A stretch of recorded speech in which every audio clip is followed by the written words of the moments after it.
like to explore is a paradigm of healing, a paradigm of working with health and vitality.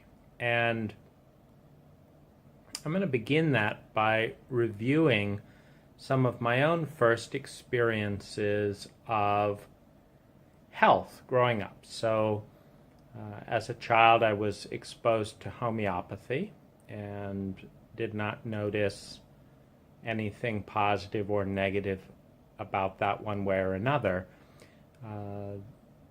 The definite benefit about homeopathy is that it does not have side effects or toxicity because it works on the principle of communicating the message of the pathogen directly to the consciousness through the molecular structure of the water in which the pathogen is percussed. And so this is a great benefit, to be sure, given that the long list of actual and possible side effects in many pharmaceuticals can be worse than the symptoms it has a cure rate for. My next exposure to kind of healing energy work was when I hired an acupuncturist and found that I was drowsy and disoriented for several days after the acupuncture session, but that the Qigong done by the practitioner at the very beginning and end had a very healing effect, meaning it was uplifting and I felt the movement of the energy in a positive way. So I switched away from the acupuncture and was actively resisted by the acupuncture practitioner because she defined herself as an acupuncturist who happened to do Qigong. And she was not happy to hear that the 5 minutes of Qigong, it was actually 30 seconds of Qigong, was more important and impactful than the acupuncture, and that the acupuncture actually left me feeling worse. I then did a little bit of network chiropractic and did not notice anything one way or another, but I did notice for sure that organizing my day around having to drive 30 minutes to go to this practitioner and then drive 30 minutes back was a definite negative, which brings me to the awareness that because healing practitioners are packaged, there is a packaged element, meaning it's not just that this magically occurs while you're sleeping, but the packaging is how much it costs, what's the personality of the practitioner, what's the drive time, what's the traffic, what's your relationship to being in traffic, how much does the gas cost, what is your relationship to time. I'm someone that if I say I will be somewhere at a certain time, one, I will do it. Two, I will have a certain amount of anxiety around making sure I'm not late. And three, this intention of being on time, coupled with the unknown variables of the day. For example, a phone call starts and suddenly you realize this needs to be a 30-minute phone call. And you weren't planning on that phone call, but it does need to happen and it's going to be 30 minutes. Well, now this is pushing things forward 30 minutes throughout the day and can start to create compression with a fixed appointment, which basically means that any fixed appointment adds about 20% of anxiety and stress to my day. And then two, as someone who's self-employed, it not only is the cost of the appointment, but it is the cost in time off work. And if it's a fixed appointment, and it then means you cannot take a fixed appointment with a client at that moment, it reduces the flexibility, and you may, in my case, lose a client because the only time they could meet with you is right at that time, and now you're not available until the next time they have is in a couple of weeks, and by that time they've found some other person to help them with their needs, and so this is all part of what I would call the package. And I would say that what this leads to is an awareness that we cannot just simply say that this is healing and this isn't, and that healing is good. Rather, what we need to say is that number one, is this healing? And be aware of our own personal experience, as with the acupuncture that actually led me to be sick for a couple of days, drowsy and disoriented. Is this healing or is this not? Number one. Number two, what is the cost of not only the healing but the package, the overall impact of introducing the healing? And number three, does the benefit significantly outweigh the cost of both the healing and its package? Now, if so, it's a good direction. But the final question is, does it do that more than anything else? And for this, you need experimentation. My next dose of kind of healing was more in the therapeutic terrain, as I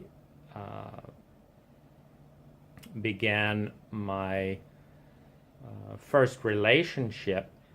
And this was with kind of a therapeutic consultant in the area of psychology and relationship. And this was a definite negative experience. It was with a friend of my girlfriend who basically just agreed with everything my girlfriend said and spent about 3 hours complaining about men, and then charged me $400 for this session, quote-unquote session, which was very unhelpful and just consisted of this woman saying all the things she didn't like about men. And so, this then leads into the therapeutic arena of, number one, is someone licensed? This woman wasn't. Number two, is it useful? It didn't appear to be useful at all. And again, the litmus test is, in this case, I paid $400 to listen to a woman ranting about how terrible men were in a way that wasn't at all relevant to the situation. And the question is, to give you a little bit of a reality check, a grounded reality check in terms of its alternatives, is how many nice dinners could you buy with $400, and how many enjoyable experiences could you have in 4 hours of time? And if you can buy your favorite movie trilogy or in HD and go out to your favorite all-time restaurant 3 or 4 times and laugh and play and have a pretty predictably great time. Or you can talk with your therapist and have a depressing experience and be stuck in traffic and have stress getting there. In other words, what is the most uplifting? What is bringing the most health and well-being on an overall level? Another experience I had in the healing terrain was with channeling, a little bit with Seth, but mostly with the channel Lazarus. And here I experienced mixed results, because on the one hand, I was still at home at the time, and my parents were going through a messy, painful divorce that targeted the 5 children in some very sociopathic and traumatic ways, pitting them against one another, physical abuse. It was a very traumatizing environment for me. Now, I'm listening to the channel Lazarus as I'm going through all this, and Lazarus is saying unequivocally, you, 15, 16-year-old boy, you are creating your own reality, i.e., all this mess with your parents and their divorce and all that is, your creation, your beliefs, your choices, your attitudes, your da-da-da-da-da, is generating this horrible reality. And if you're not changing it with our techniques that work, by the way, then that means, you've got payoffs and, shadows things and all these horrible things that you don't want to see about yourself. But that's why you're creating this. And this is amongst the most shaming and abusive statements you could possibly say to a child who is being abused by parents and who doesn't yet even have the life skills and legal authority to leave that situation. It's a very traumatic and abusive message. And later therapists were quite upset about the shame induced by Lazarus in this kind of terrain. It's quite painful. And I even had my father talk about, like, why are you creating me like this? You believe you create your own reality. You're working with Lazarus. Why don't you create this situation better? And so, I'm being shamed and abused by my parents.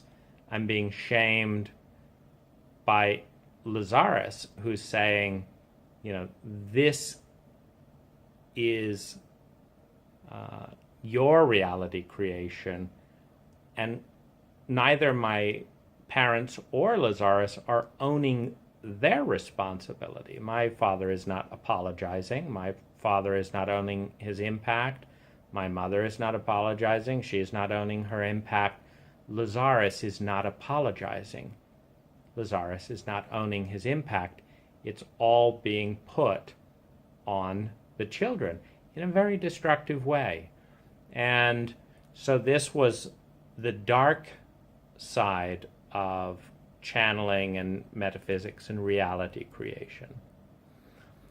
Now, the light side of this relationship with Lazarus in my teens was doing deep inner child work with my inner child and my inner adolescent, both to lift shame, paradoxically, and to reparent my child and adolescent, which I spent hundreds of hours doing in my teens, and which I believe is one of the great success stories of my work with metaphysics, meaning I would say that a great deal of my work with metaphysics was crazy making, shaming, anxiety producing, because the whole focus on creating your own reality doesn't seem to acknowledge the complexity of environment and probability fields,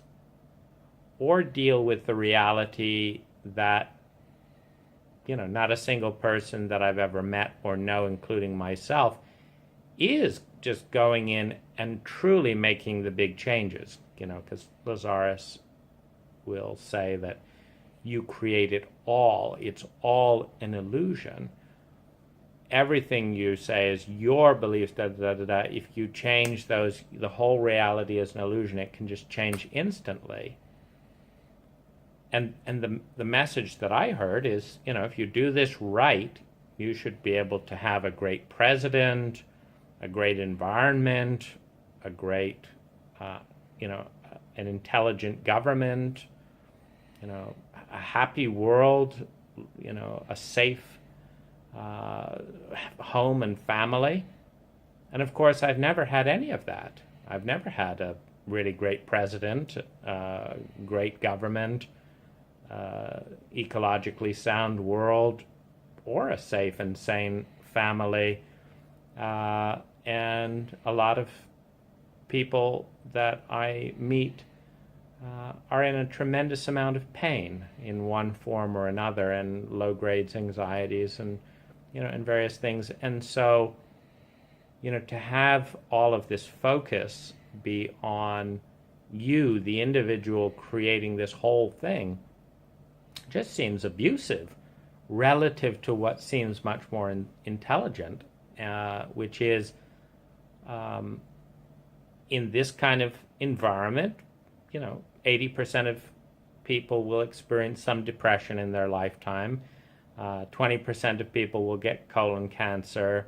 30% of people will, be exhausted and tired. So let's change this environment. Let's change the probability field together so that we create an environment that's conducive to people winning, much more like the Danish system, which, to my great delight, when I visited Copenhagen and interviewed 30 people, all 30 of them loved their government, loved their life, loved their work, enjoyed their country. And I looked around and I saw how it was put together and how it was built, and could easily see how the quality of life for the average person in Denmark was 3 to 4 times higher than the quality of life for the average American. So it made perfect sense to me that in that environment, people were really bullish about the economy, about themselves, about their country, about education, about health. They loved it. Literally not a single dissenting voice of 30. And they're working within a paradigm of socialist democracy, where it's care for the whole country and a focus on the quality of life for the whole country, and democracy. Whereas America is capitalist and democracy, which is, there's winners and losers basically in capitalism. If you succeed, you're a winner. If you don't succeed, you're a loser, and tough luck.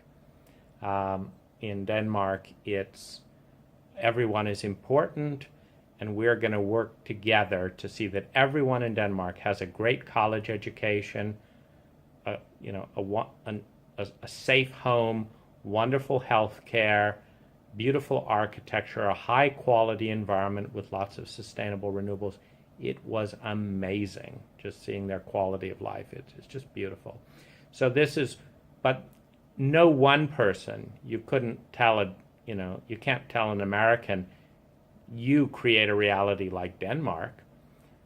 It's the whole country deciding to vote for caring for its people rather than caring about business.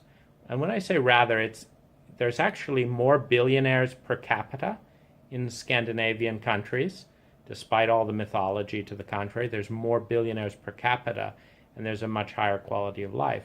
So it's not really this either or, but it's rather, what business asks for. The Danish and Scandinavian billionaires, they all complain about the very high minimum wage, about all the taxes and all that. They complain about it. But the reality is that there are more billionaires per capita, for the given population than there are in the United States, despite the mythology. And so this is about group effort rather than shaming the individual, group care rather than pointing the finger and putting all of the weight on the individual. So Denmark is a beautiful example.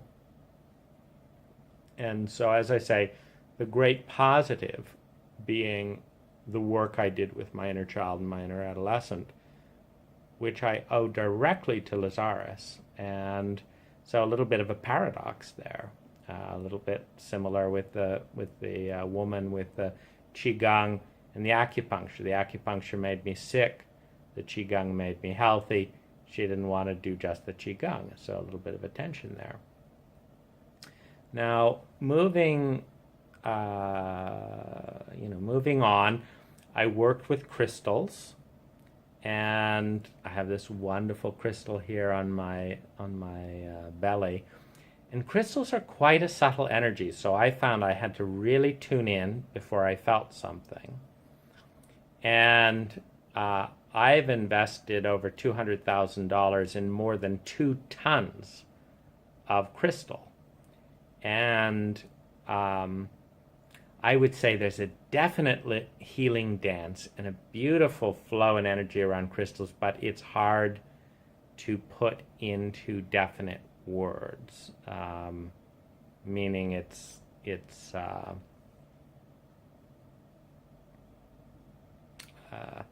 I certainly couldn't quantify what the impact is, but it's either neutral, meaning I either don't feel anything at all, which is a lot of the time, or it's very positive. And so that's with crystals. And again, there's a lot of very healing and fun experiences you can do with $20,000, and I think that's the cost of my most expensive crystal. I think I have 2 $20,000 crystals, and most of them are less. But that, again, I would say that, a really good relationship has been far more healing for me than a crystal. Because you can really talk things through with a great empathic and loving partner. So healing relationships have probably been number one. And then I've done over $100,000 in therapy and energy work. And I've worked with roughly 30 practitioners, some licensed, some not, all doing various things. And what I've learned is that every practitioner is good at something, and they usually don't know what it is. And they're terrible at something, and they usually don't know what it is. But if you work with 30 practitioners, you'll know what it is. Because you'll say, aha, I've worked with 30 of you. You're the only one that really helps with back spasms on an energetic level. I had one energy practitioner where I could be in severe back spasm, and an hour with him on the phone, and the back spasm would disappear. So that would save me like 4 days of pain. That was him. He didn't know he was the best of 30 of back spasms. But by experimentation, I knew. Now, then he was terrible when it came to being a good listener and, empathic ear, because he was constantly giving. He was a Lazarus friend, and so he was, he would cure the back spasm with his energy, And then he would constantly say, why don't you work with this tape and that tape with Lazarus? And yet that was one of my maddening experiences, that I would do these tapes over and over and over again. I had literally more than 700 hours of Lazarus tapes, the channel, and most of them just made me nervous or didn't work at all. It was the healing the inner child and healing the adolescent that was the big breakthrough, and that's never what he suggested to work on. And so it's maddening when you ask for help or empathy to be told, actually be interrupted and not, and given advice that you've already tried and that doesn't work, rather than be listened to and empathized with. So absolutely useless when it came to empathy. Then there were other people that had nice sensations on the body, but you couldn't tell what was happening, meaning it was energy work. You could feel it. You couldn't know what was happening. And then I found that Thai massage with a good Thai practitioner or a good Filipina practitioner, where they work with you on the bed, that I could teach them how to do it in a very, very slow way with a strong compression where it was just still held at a very intense pressure for around 20 seconds while I breathed in and out of that tension and released the emotions stored in that muscle. That this was very, very powerful and emotionally liberating. But I also found that I had to teach the masseuse and the masseur how to do that, which was kind of my first, well, it wasn't my first, but it was a reminder that much of my best healing has come from taking a proactive and leadership role with the practitioner. And what I mean by that is the Thai masseuse and the Filipina masseuse, they want to chop on me, they want to tug on me, they want to do this in a way that tenses me up and dissociates me. And so it's up to me to say no.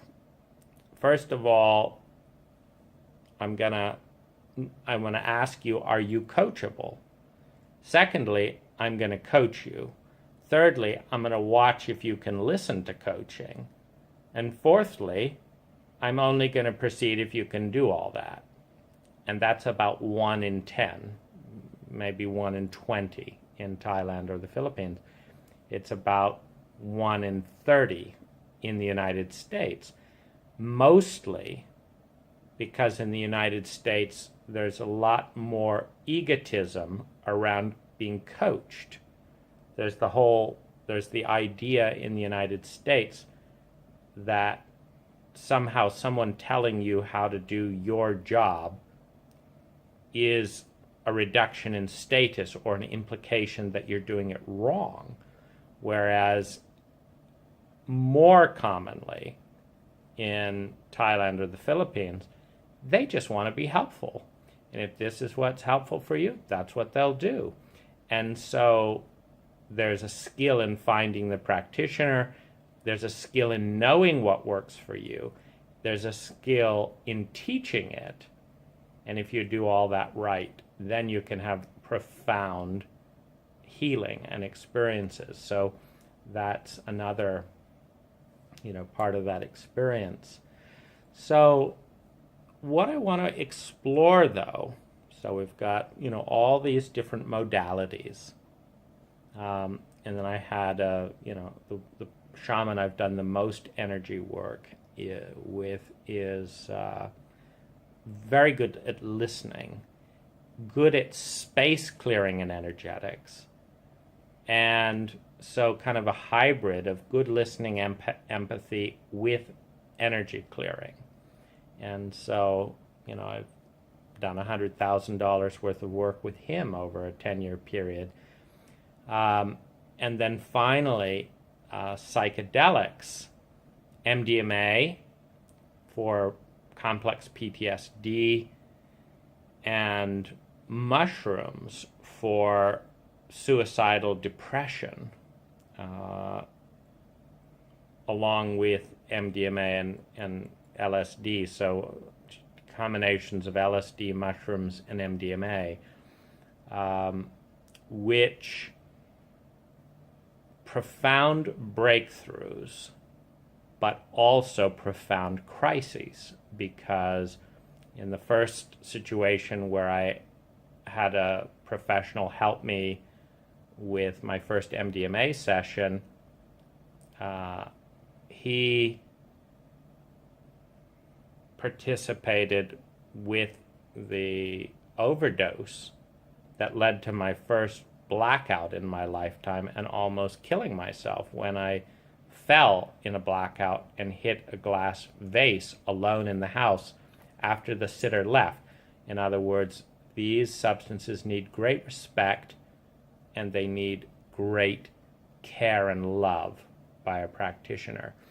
And so, again, a bumpy learning curve, because none of that was in the books. I thought I'd prepared myself by hiring a good, experienced sitter and reading the books about MDMA acid test by the fellow that founded MAPS, and then, which is a group dedicated to getting MDMA and other drugs re-legalized in specialized situations, and then Terence McKenna, Food for the Gods. None of them were talking about blackouts or this or that, and so I thought I was doing it all right, and on my very first experience of my entire life, using a low dose and a sitter and following an FDA approved protocol in acid test, I black out and nearly die. So and then when I had a trauma about that, that was a trauma. When I woke up and realized that I'd never blacked out in my entire life, and here I was laying with a huge lump on my head right here next to the glass vase on my bathroom floor, I had a fit because I didn't feel cared for. So I experienced new trauma only to discover that my sitter had so much stuff about needing to look good and feel good to himself that he was unwilling to hear any of it, and basically made me feel persona non gratis for having any feelings at all about nearly dying under his care or lack of care, which was a profound betrayal, trauma. And so, here we have again this, this ongoing dance of, medicine and poison in different forms. And so this leads me to, having, I guess, grown up my whole life around the toxic and positive sides of metaphysics, the New Age, hippie lifestyle, and all the different healing modalities that I could experience, including thousands of hours of meditation, yoga, poetry, art, creative writing, journaling, goal setting, etc., into into what for me makes sense as a paradigm for health, which I would define as a balance of mental, emotional, and physical well-being. And that well-being is vitality, centeredness, love, creativity, generosity, and a sense of beauty, truth, and goodness, of meaning and learning. that this is optimal health, when our body feels able and ready to pursue these energies and agendas. And so the first part of this paradigm that I'm exploring and suggesting for health and well-being is a belief that, except in situations where we are born with physical deformities, that we are innately healthy. That a baby, who isn't born brain dead or with no legs and no arms, that a baby is physically, mentally, emotionally healthy, that a baby is filled with love, creativity, learning, generosity, presence, vitality, and that the diseases, mentally, physically, and emotionally, are caught from the environment, that we're born healthy with a predisposition, with a desire on a deeply spiritual level to be healthy. And that the challenge is that we are all born into, particularly those of us in a modern world, we are born into an environment that is sick, that has a variety of mental, emotional, and physical viruses that become a complex dynamic of co-infections that define our absence, that become the barriers of our absence to that natural state of vital, dynamic, enthusiastic love, generosity, curiosity, intelligence, this presence that is who we are. And these complex layers can be very thick, and that if we can accept that who we are is fundamentally beautiful, true, and good, the ancient Platonic values, beauty, truth, and goodness, that this is where we're going, and this is who we most want to be. Meaning, if someone has autonomy, authorship, agency, and freedom to hold and choose any steady state, it will be a state that the state that we will choose when we are confident in our power. And I say this because, many people who are bullied, for example, they experience the state of being innocent, being excited to go to school or whatever, and then they are hit with these surprise attacks, these shames, these humiliations, these taunts, these bullies. And they realize they cannot, in an abusive and traumatic environment, they cannot sustain the state of excitement or joy. It's too terrifying. So, they may settle on a state of depression or rage as a state that they can hold in a hostile and abusive environment. But any human being, when they reach a level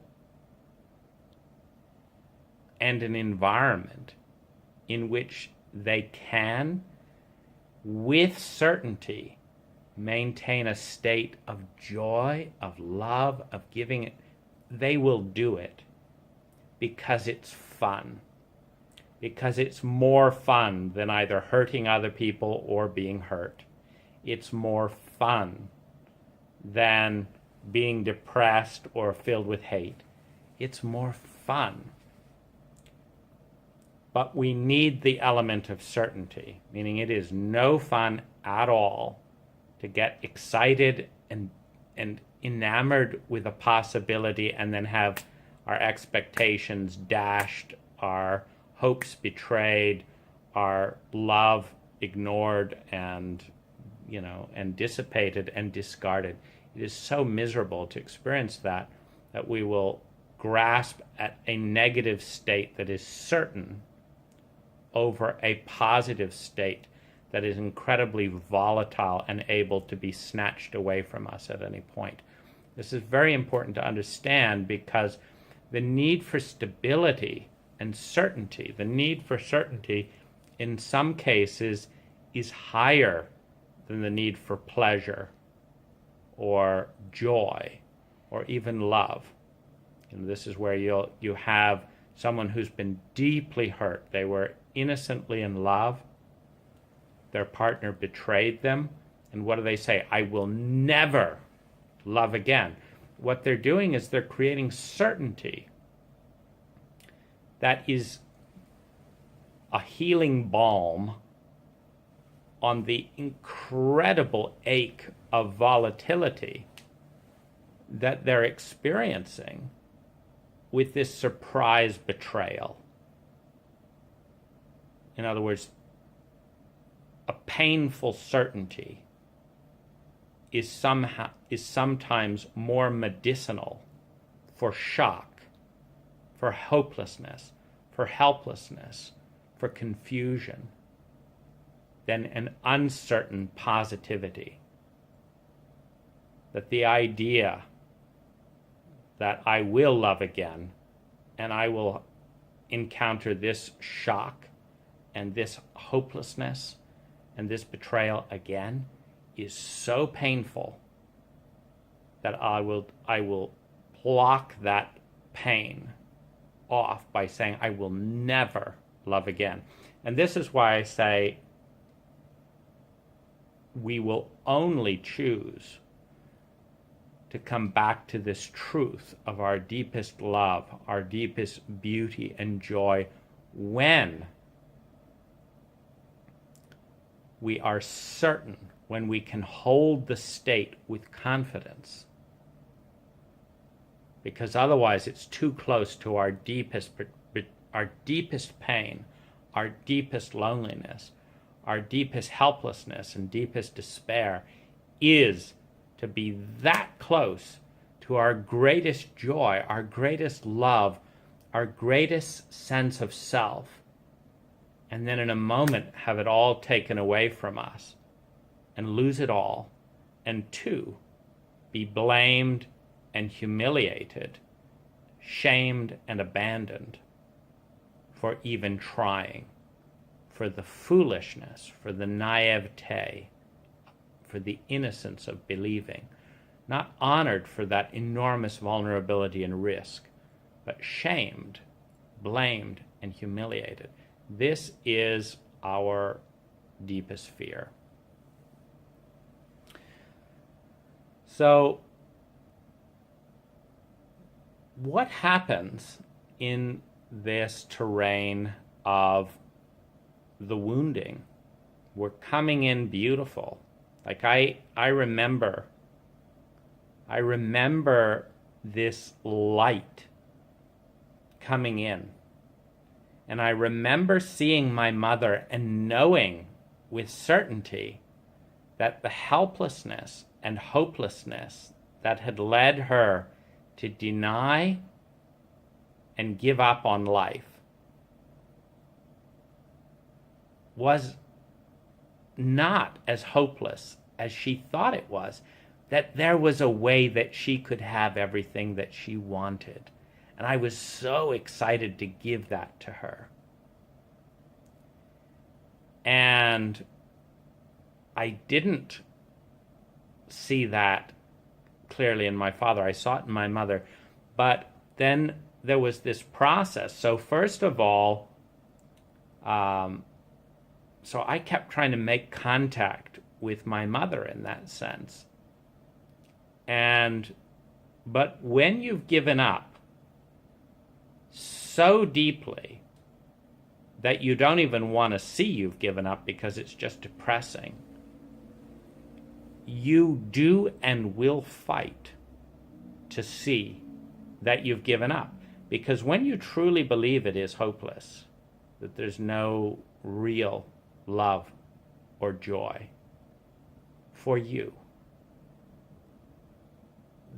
that is such a depressing thought that you will hide in delusions and fantasy. You will not be present. And so this was my mother's state. And so she was just totally tuned out. So when I made sincere and genuine kind of connections as an infant to really show her the love that I had for her, she patronized it, spun it around, betrayed it, ignored it. She was completely defended against real love, which in turn left me feeling so desperate, so alone. It's like, please, Mom, see my love for you. See me. And this desperation to love, to have an impact, was just completely obscured by the intensity of her fatalism and then her fantasy. So first there was fatalism, and then there was this fantasy about this love that was this fantasy love. It wasn't real. She'd read, the Thomas Hardy and, all these kinds of things. Or, the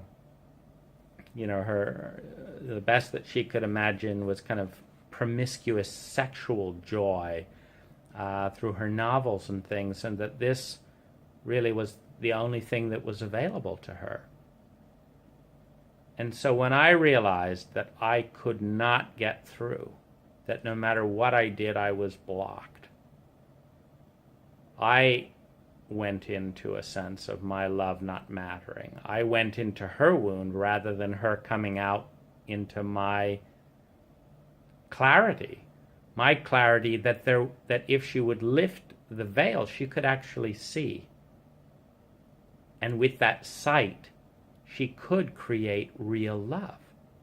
And I was so excited about that, and it just broke my spirit to hit a wall with her over and over and over and over and over and over again, and realize that my love would never matter to her because it would never touch her, because her wall was too thick.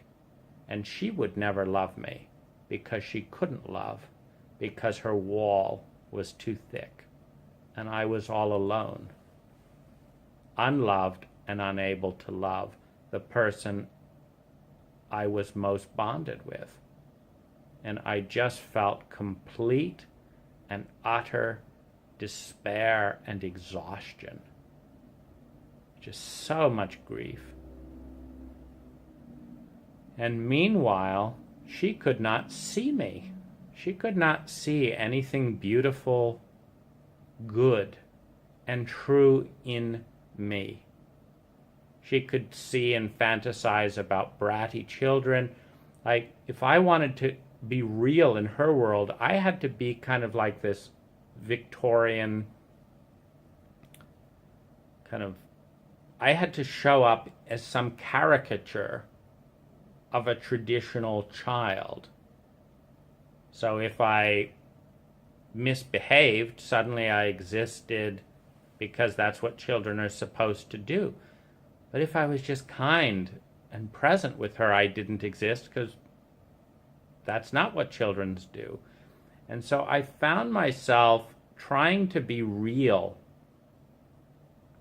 and becoming more and more twisted because that was more real to her. And then hating myself for doing that, and finding myself kind of sucked in that direction. And then at the same time, my father was physically violent and emotionally unavailable. And we were in isolation, out in the middle of nowhere. So there was no media, and there was no social construct.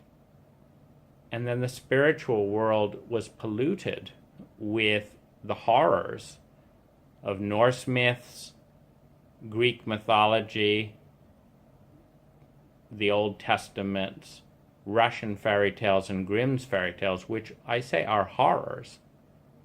Because if you look at the contents of any of that, whether it's Sisyphus pushing with a crow that pecks at his wounds, or Persephone sent to the underworld, or the fights of the Thor and the this and that, the Norse myths or the Greek gods, or the Old Testament that tells of children being sacrificed by their parents and tested by God, and people being led around the desert. I mean, it is a tale of sadism, masochism, punishment, brutality, rage, and trauma inflicted on the human race by gods who are fickle and punish you one minute and then command your love the next, a bit like sociopathic parents. And so I found myself in this wound. So first there is the loneliness of not being seen and not being loved. Then there's the despair of not being able to help my mother. Then there's the terror and trauma of having my mother go from vacuous vacancy, to terrified rage when her absent-mindedness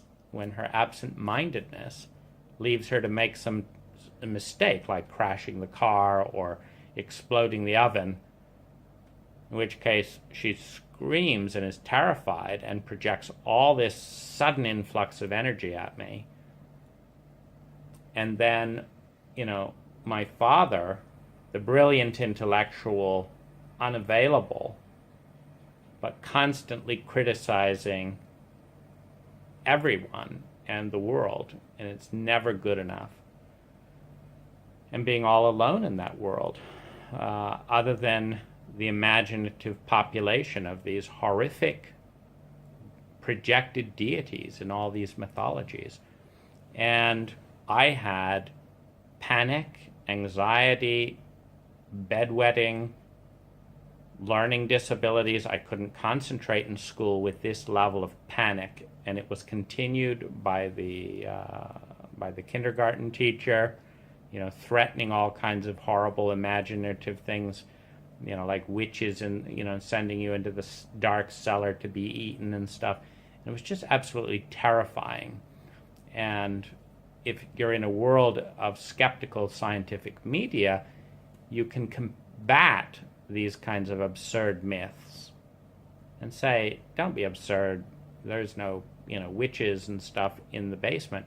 But when you're in media isolation, way out in the middle of nowhere, and you have sociopathic parents and teachers like this, there's no combating it, because your whole world is these adults around you. And I had no way of combating it, and I was a very sensitive child, a very imaginative child. So these were literally induced mythological nightmares brought into my psychic space by parents and teachers that seemed to delight in the terror that they caused, and then further played upon it with with abandonment games, taking us out into the forest and saying we're never going to come back, or just disappearing and watching our terror. And then there's boundarylessness. There's boundarylessness where we say, don't do this, and they push past it. Don't do this, this hurts, and they push past it. Getting violent, pushing us, teasing us, provoking us, And then when they don't respect boundaries and we draw a line, then punishing us for doing something that crosses their boundary. And so there's this very unhealthy dynamic growing up. And so the question is, when you have someone whose emotional body has shame, terror, loneliness, grief, hate, and rage, what I want you to see is that these are environmentally induced. That emotions are just, the emotional body just registers what's hitting it. That it's kind of a report card of the reality. Just like the physical body is a report card of the reality. In other words, if you start flooding the physical body with sugar, which is a toxin, it will start breaking out in pimples, you'll start feeling itchy, you'll start feeling irritable, you'll start putting on weight, you'll start, eventually you'll develop diabetes, and then if you don't do that, you're dead. That's if you're flooded with a physical toxin, or if you start eating too much lead, or this or that, your body will show the dis-ease of the physical imbalances and toxins from abusing it. In your emotional body, if you traumatize it, overwhelm it with shame, which is a life and death situation for any group community-based mammal, which we are. We are, the packs of monkeys are our ancestors. We are pack, i.e. community creatures for our survival. And our traumatic brain registers when we are isolated and rejected from the pack. And that is trauma. And it is shame. Shame is trauma because shame is simply when you are seen being or doing that which is disowned and unwelcome within the pack. You are now in a life and death situation because our brain knows something that many Americans have forgotten, which is that we are never self-made people. We stand on the backs of giants for all of our culture and successes. And without the support and help of other people, we quickly die, mentally, emotionally, physically. We are at risk when we are unwelcome, denied, betrayed, unwelcome at the community table. We are at risk. And our brain knows that, which is why shame is a traumatic emotion. Shame is the sense of doing something that is not forgivable within the cultural or community framework. It's not forgivable, it's not acceptable, it's not welcome, it's not lovable. We need love. Desperately, we need love. And when we are not lovable within the community framework, we feel shame and we feel terror, we feel trauma. And the more trauma that we have felt, it's a little bit like breaking the wrist. If you break the wrist, and then before it heals, you break it again, and then before it heals, you break it again, pretty soon it gets very easy to break. And that's what complex PTSD is. You're traumatized, and then before that heals, you're traumatized again, and then before that heals, you're traumatized again. And pretty soon we get very fragile, where the slightest abandonment type of scenario just sets us off as if we're not safe. And we are terrified because when any little thing can set us off and set us into this traumatic spiral, we feel very unsafe and we have no control over our own state. PTSD is a phenomena where within the biological system, the body has been so overloaded with traumatic symptoms, with life and death stimuli, that it can't fully cope or shut off the message of near-death threat. And when it gets locked in that state, anything that reminds us of the original trauma sets off a reliving of the traumatic memory. And we go through it again as if it was brand new. Those memories, scientists now show, do not deteriorate. And they often happen in a timeless place. And so we now have no control of our own state.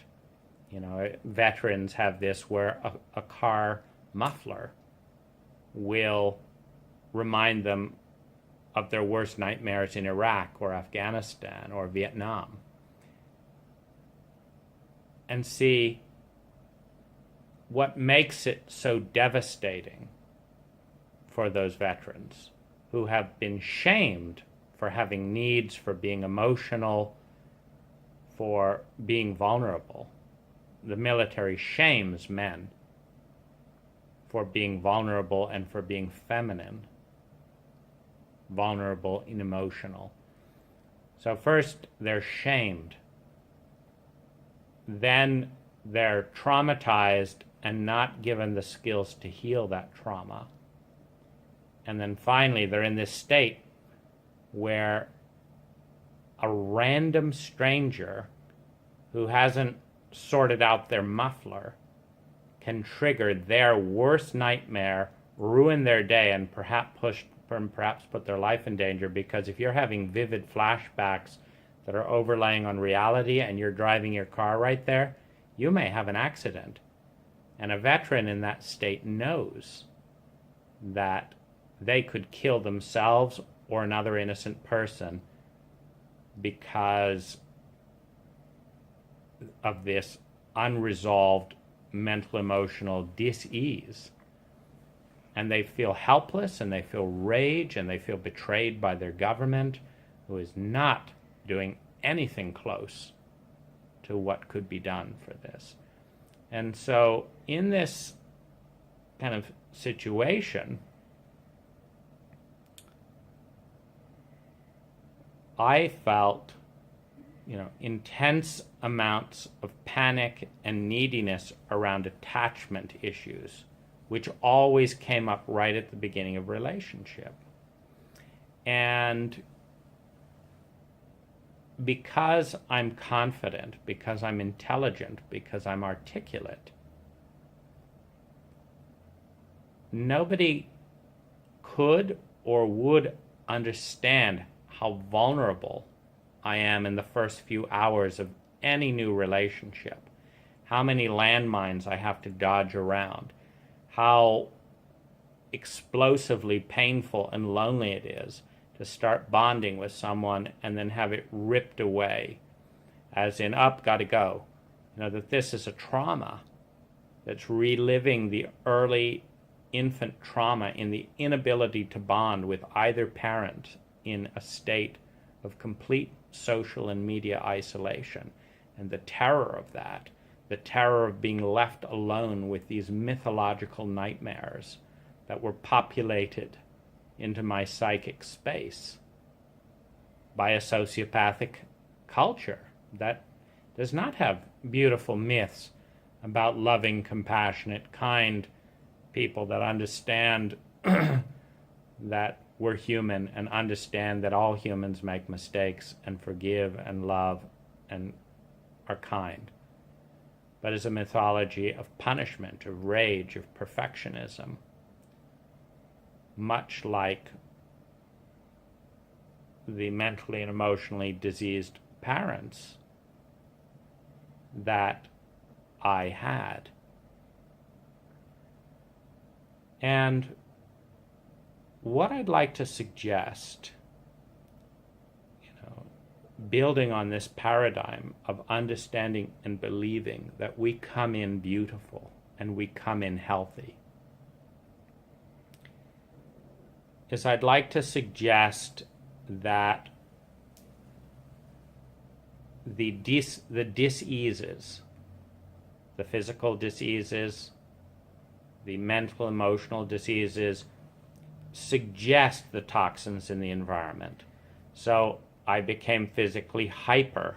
This is a symptom of not being comfortable being in the present reality in your body. It's nervous anxiety.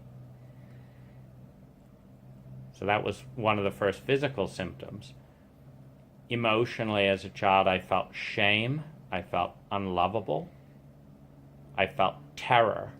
I felt lonely. I felt jealous. I felt numb.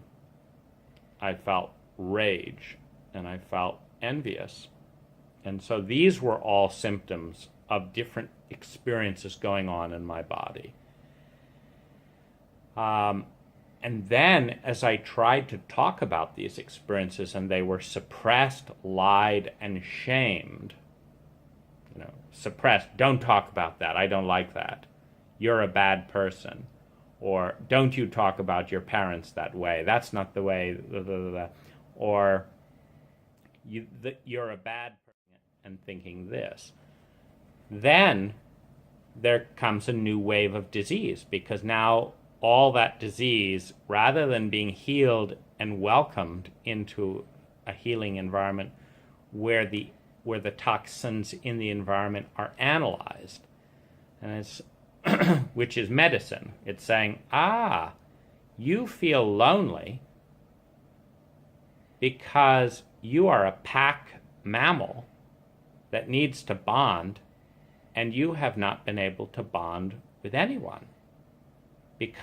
Not because there's anything wrong with you, but your parents are incapable of bonding at a deep emotional level. The disease is in your parents. We've got to heal your parents so that you can have true safety and belonging like a healthy child is supposed to. Like this would be the healing of loneliness. And you feel trauma because you've been tricked, lied to, played with, physically hit by giants, and there's not been any repair or apology, and these things seem to happen in a very erratic way. So you don't know when you're safe and when you're not safe, so you haven't been able to calm down. So we need to address the sociopathic element in your parents and in your school so that you can be safe, so that you can calm down. This is not your fault. And we need to take this hyperactivity, which is you're so nervous, you're hyper during that, you're running, you don't want to be present to this because you're terrified. You don't know when you're going to be hit again. And you're very sensitive. And 20% of the population is very sensitive. It's somewhat genetic. That's normal. It's healthy. But it's very important to respect that sensitivity, and you don't have that respect. You've got excessive violence in your family. And then you've started to abuse your younger siblings in the same way you've been abused, because that's what you've experienced. That's your template for relating. You haven't had any healthy templates to show you otherwise. But some part of you knows this is wrong. And so you feel bad and unlovable. And because you've been told that there's this punishing Old Testament God up there that will put people in lakes of fire for eternity, if you're not this, you don't feel it's safe to be unlovable or make mistakes. You're now terrified of God and the afterlife. And that's perfectly sane when you're in a media blackout and you have no way to question these irrational and barbaric beliefs. There's nothing wrong with you. And what you need to do is be around someone who can love you and show you what that feels like and what that's like. And then you want to be that way. And so let's get you into that situation. Let's teach your parents to love, or let's get you out of this family. But instead, what you got when you talked about some of this abuse and family is you got shamed and criticized, and you took on that this was all about you, that this was your fault. And you believed that because everyone said it. And then you could see you were smart and sensitive enough to see your own dark side evoked in this environment. And so being told that everyone with that dark side was bad and unlovable, you believed you were unlovable. And now there was no one loving you. Not you, not your parents, not your teachers, and there was no one else there. And what you need to get is that these are archaic projections of human fear. That there is a god, goddess, a deity, many beings that do love you much more than human beings can or will. And they do forgive human mistakes. And you are lovable. And you will always be lovable. And they will always be around you. And you can tune into them because they will not beat and punish you like your parents. They will be there for you. And this is medicine for that terror of complete and utter spiritual loneliness and abandonment that echoes the terror of the complete and utter human loneliness and abandonment. That you were not designed to be abandoned like this, that even monkeys do not betray one of their own like this, but you have been betrayed. And then you've been guilt-tripped for your reactions to this deep, deep loneliness. And it's not right. It's not right. But it's normal that you feel this way. This is healthy. This is natural, and you did the right thing by trying to talk about it, trying to find someone out there who was sane. But they weren't sane. They were afraid of confronting your parents. They were afraid of being attacked by your parents for standing up for you. And they didn't want to admit that they were too afraid to take a stand for a child. So they looked the other way when they saw clues of your parents' brutality to you. They looked the other way. Because if they really confronted it, they might have to, one, look at some of those things in themselves, and two, they might have to do something about it, or three, have to confront the fact that they were too scared as adults of your parents to take a stand for you, rather than recognizing if they were that scared of your parents that they were so terrified they couldn't even talk to your parents on your behalf. Imagine what it's like to be you. You're 2 years old, you're 5 years old, you're 7 years old. You have no legal authority, you have no legal recourse. You are isolated and alone with these people. People that are so scary, these adults that say they're Christian, that say they're metaphysical, that say they're loving, will not confront these people for you.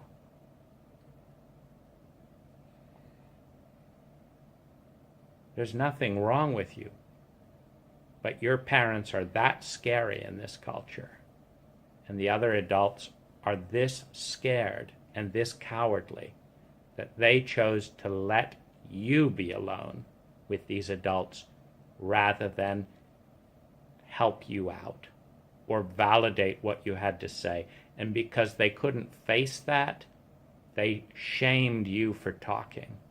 They told you you didn't feel that way. They told you you shouldn't feel that way. They told you it wasn't true. They told you you were lucky because they needed to believe that, because they couldn't face their own cowardice. They couldn't face that they would choose to abandon a child rather than face their own discomfort.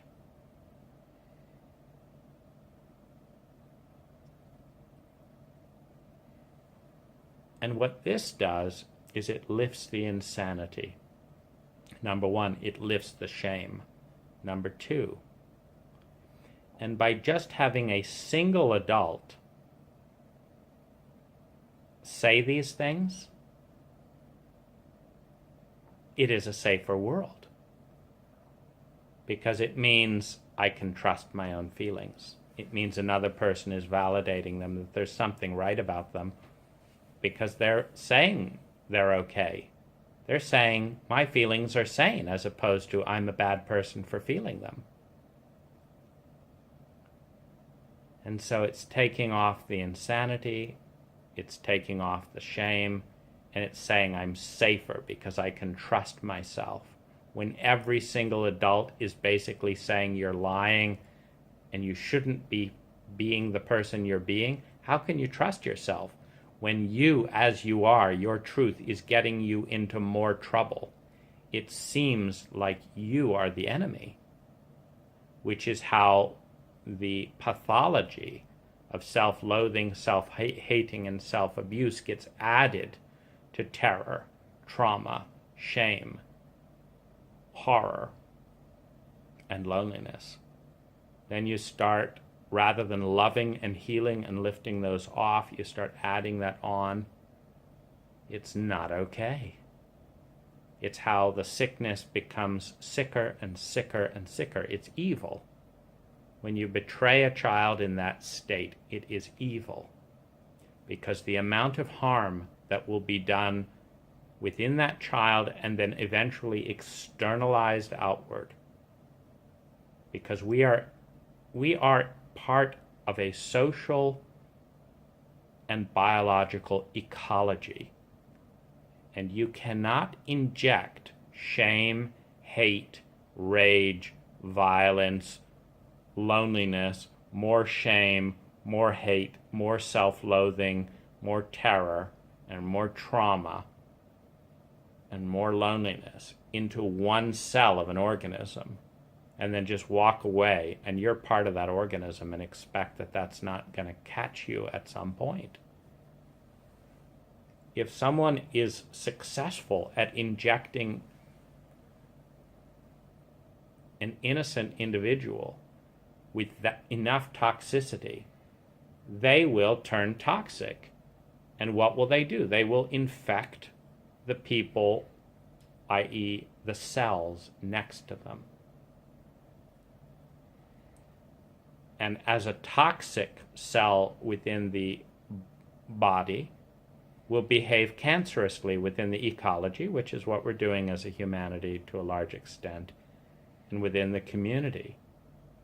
So it is truly an act of profound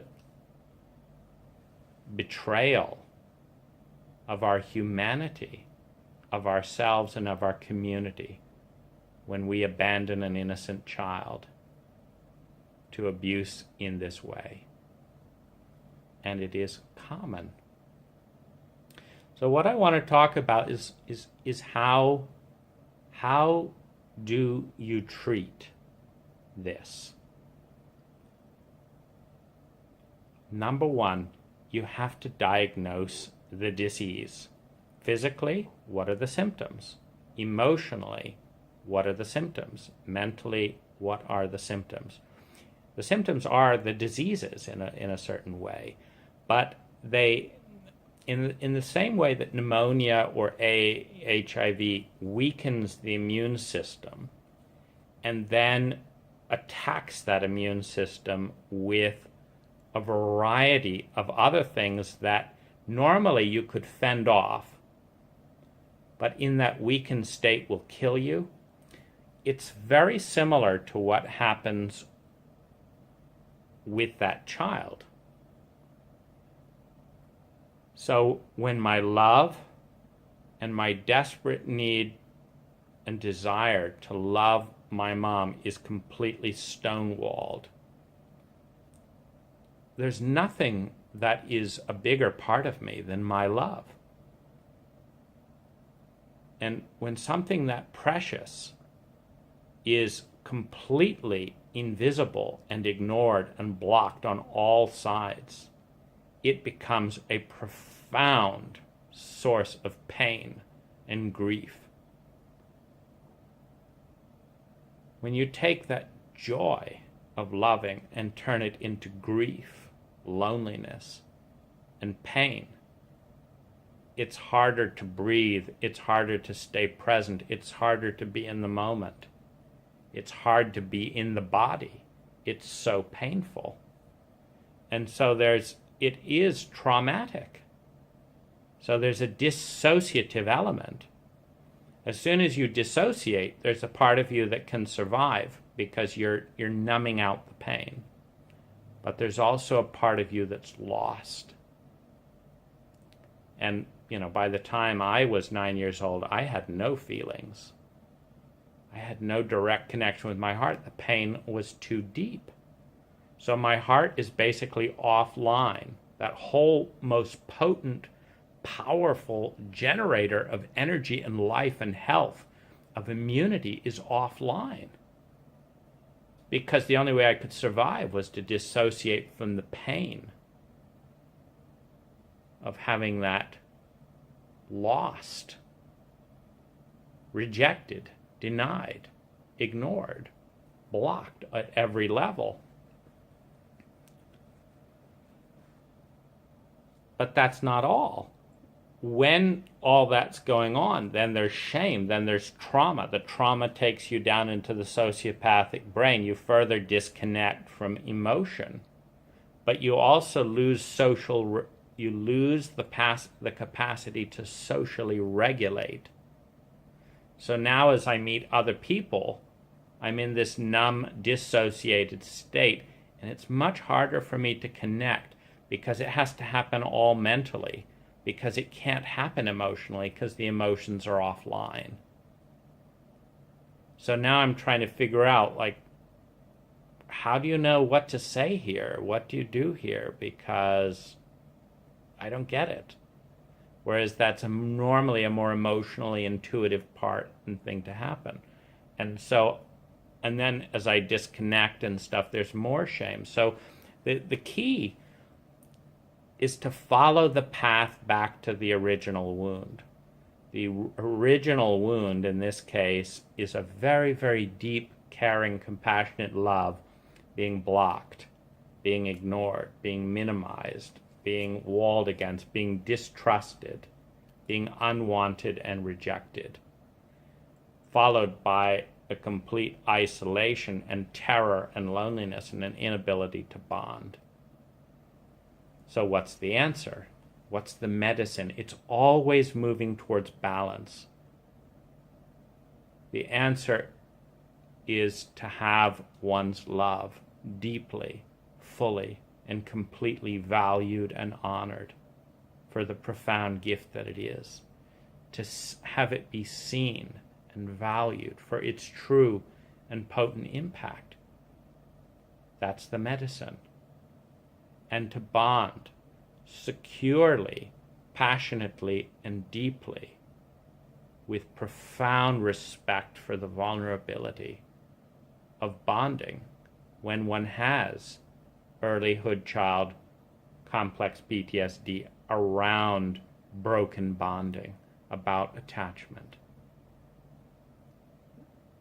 The medicine for loneliness and being invisible and being unseen is to see. I see you. I see what you've been through. I understand it. I get how absolutely agonizingly painful that is and was. And I'm sorry. The medicine and the remedy for sociopathic behavior without apology and without remorse is apology. I'm sorry. I'm sorry that I was not there for you. I'm sorry that no one was there for you. I'm sorry your country wasn't there for you. I'm sorry your community wasn't there for you. I'm sorry your family wasn't there for you. And that you went through one of humanity's great traumas and great pains as a traumatized infant without adequate love and resource, and without anyone who saw you and took a stand for you. That is evil. It's not good for us, it's not good for you, it's not good for your family, it's not good for this country. It is profoundly destructive.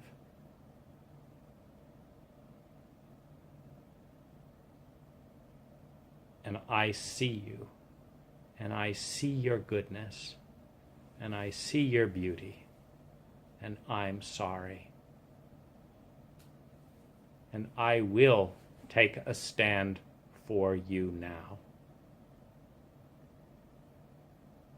That is the medicine.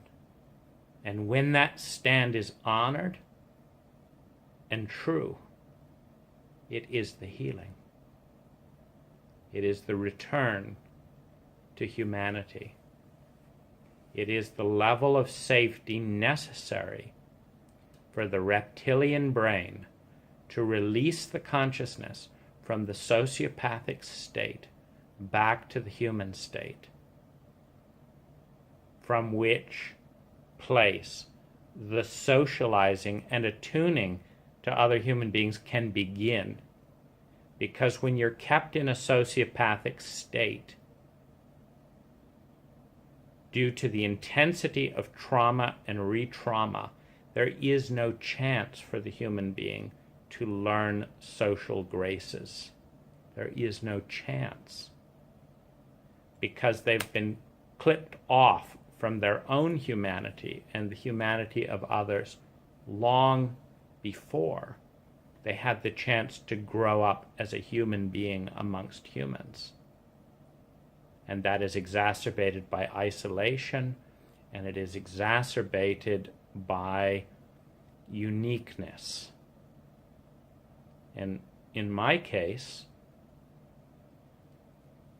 I had to develop so many coping strategies to get through the horror of this, that there was no room for people to be close to me within the parameters of my coping strategy. The healing for the profound boundarylessness that I experienced, I mentioned that boundaries were not respected. Things were taken without asking, sometimes violently. Promises were not kept.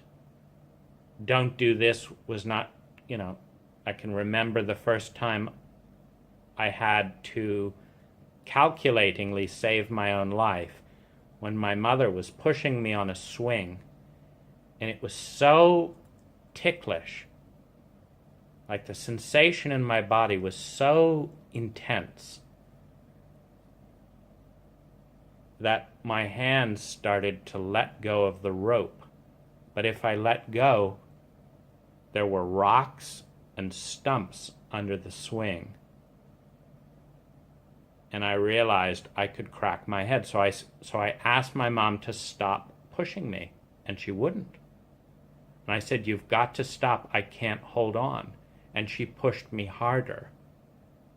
And in a quick bit of quick thinking, I realized she is so clueless. She doesn't want me to die. But she's so clueless. She's clearly not going to listen to me.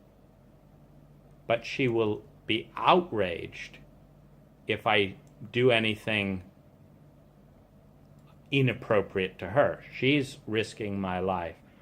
So I said, "You bitch." It was the first time I'd ever sworn. I thought of what would be really upsetting. And she instantly stopped swinging me so that she could punish me. But of course, the punishment was far less than me cracking my head open on a rock or a stump. So I had saved my own life. And I'd saved her, were she intelligent enough to realize it. I'd saved her at age 6 a lifetime of grief and depression and misery if she'd cracked her own child's head because she was so out of it that she couldn't grasp the severity of the situation or respect boundaries because she'd had no intelligent parenting herself.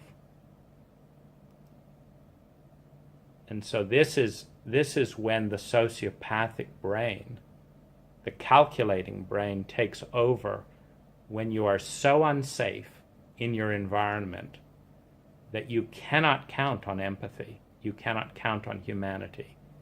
You've got to think quick and calculatingly to save your own life. And this is a very conscious part that's, starting at age 6, that was the first time I have that memory of making those kinds of decisions. But I made them more and more and more until I could leave the house at age 17. But when you are dealing with the dis-ease of boundarylessness, the medicine is boundary. When I found myself at age 13 in a deep and boundless depression, when I had no sense of time, when I lost sense of routine, there was no routine in the house. I had left school for one of several times, and I just found myself with no sense of where I began and where the rest of the world began and where I ended and all that. It was just very, very scary. I implemented, at a doctor's recommendation that I sought out, a very strict routine, and it saved my life. To the letter, I would eat at exactly 6 p.m. I would, and I developed this very, very controlled routine of responding to the chaos around me. But it was so tenuous. It's like it was so easy to lose that boundary. And I knew if I lost it for a day, I might never get it back. And so it was sacred. I absolutely kept it. But that was a coping mechanism. And now there was no room for other people in my life, because other people could not or would not understand that my life was hanging on a thread, that I couldn't face what was on the other side of not eating at exactly 6 p.m. and exactly 1 p.m. and exactly 8 a.m. What was hanging if that structure fell apart? Because the amount of emotional pain that I was in, the amount of numbness, the amount of trauma that I was in, without any tools or support and without any structure and boundary, I couldn't cope with it. I was already wanting to die. And if I could not control something and manage my state, there'd be nothing left to hang on to. And so I had to hold on to something, and it was my routine. And it's medicine for boundarylessness.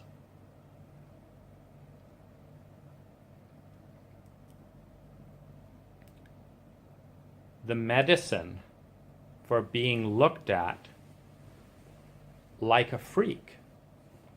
The amount of coping strategies, from the routine, from the social aversion, from different mannerisms that, because I couldn't be fully in my body,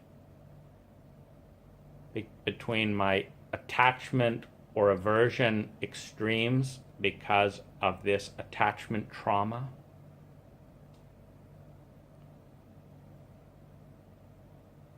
I was viewed as a freak. I was shamed for being extreme, rather than being seen and supported. And the medicine for being shamed, for being ignored, for being judged without anyone taking the time to understand what I'm dealing with, without any support, with great desperation, is to take the time. To take the time to see. To take the time to see the deep and innate love, self-love, and intelligence that is handling one unbearable crisis after another laid upon me by the very adults charged legally and ethically with the responsibility to protect me. And say, wow. It's amazing. It is an absolute miracle that you made it through that. I mean, helping your mother avoid, even she wouldn't have been able to space out and be complete if she'd killed you on that swing. And you figured out how to manage sociopathic parents by attacking so that you could be kind to yourself and to them. You learned the system.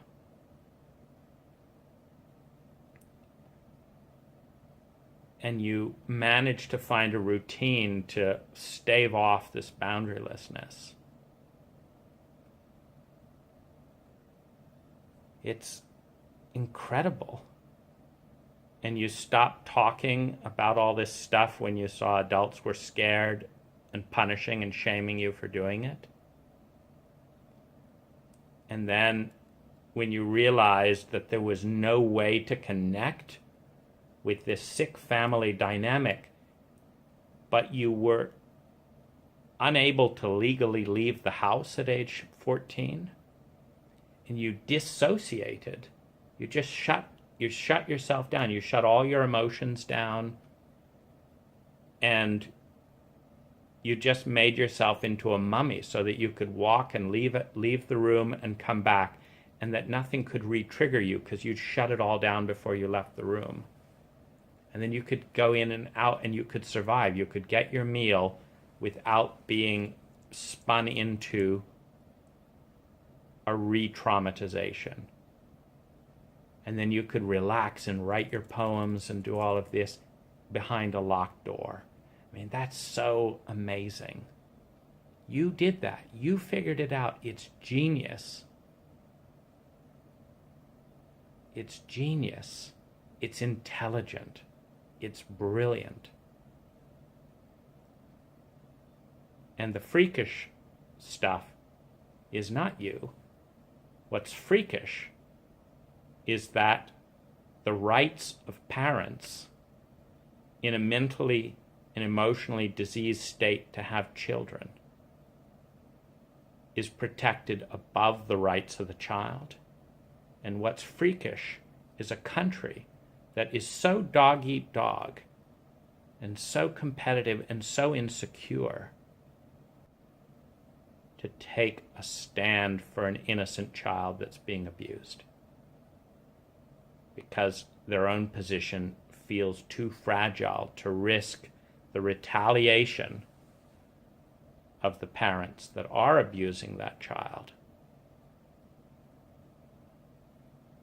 and that threaten another adult. What's freakish is a country that does that rather than a country like Denmark, which cares for its citizens to such an extent that there's much less abuse and there's more basis. When you're not going to lose your job, and if you do lose your job, you've got easy and full unemployment and good job retraining.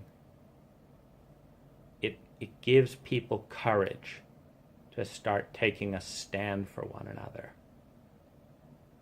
And this lifts shame and increases the strength in relationships, which increases health and well-being. That there's something very beautiful about Denmark's commitment to its people. And we have not made that commitment here in America to our people. And that's what's freakish, not you. That heals the wound of being judged, abandoned, humiliated, and avoided for the very coping strategies that are keeping me alive in a very toxic mental, emotional, physical environment in which the worst evil of all is that by being attacked regularly on all sides for the healthy expressions of needing help and needing support and validation and needing to be heard, that my body got the message that it was more dangerous to ask for help and to speak than it was to protect the abuser, because then I would not be attacked and abused for speaking and asking for help. But to do that, I had to internalize the abuse and fight myself, shame myself, suppress my own feelings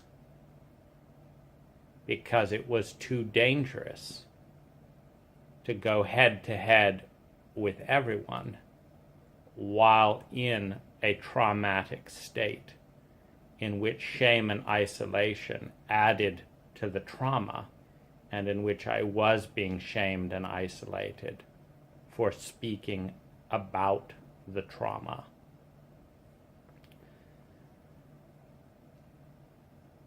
This is a very, very difficult wound to heal because it breaks trust with humanity, it breaks trust with self,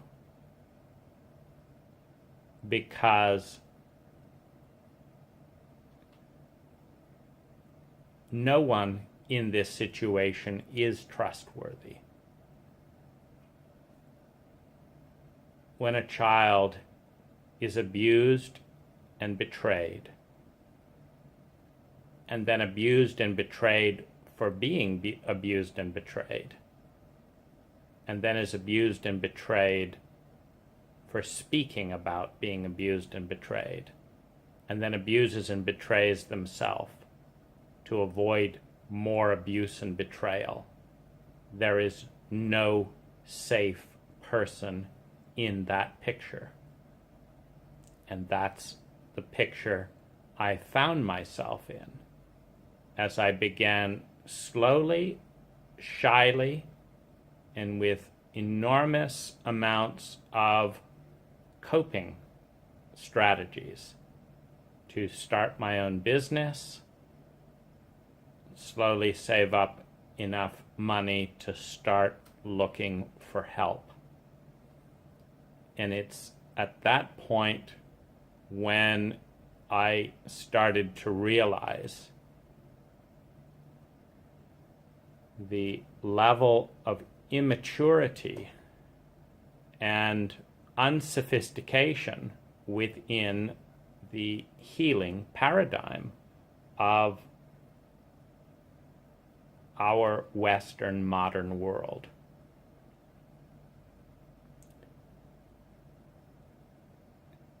Anyone with any intelligence who can understand what the diseases are and how they have led to numerous co-infections will know that the problem is not drugs and it's not the person. The solution is not drugs or to get a new person. The only intelligent solution is to unravel the buildup of toxicity mentally, physically, and emotionally that was systematically wound up around this individual before they had any resources and capacity to defend themselves. So someone suggesting drugs, just take this pill to suppress your feelings, or take this pill to suppress your anxiety, or try this or try that drug, is not a trustworthy and intelligent person. They are adding the message of shame. You are defective, not the diseases and the people who have given you these diseases. You are defective. And this pill will fix you by taking away and further suppressing the emotions that are telling you about everything wrong in this situation. You have 100 different smoke detectors going off about 100 different unsafe situations that are adding and co-infecting one another. And this will just shut them all off without helping you understand why they went off in the first place, what's unsafe about the situation, evaluating whether or not you are safe now, and most importantly, knowing what you can do to increase your safety in this very toxic situation that you've grown up in. So they're not safe. But if you've looked at the healing path that I've gone through, they're not entirely safe either, because none of these practitioners proactively noted the symptoms and brought them to consciousness.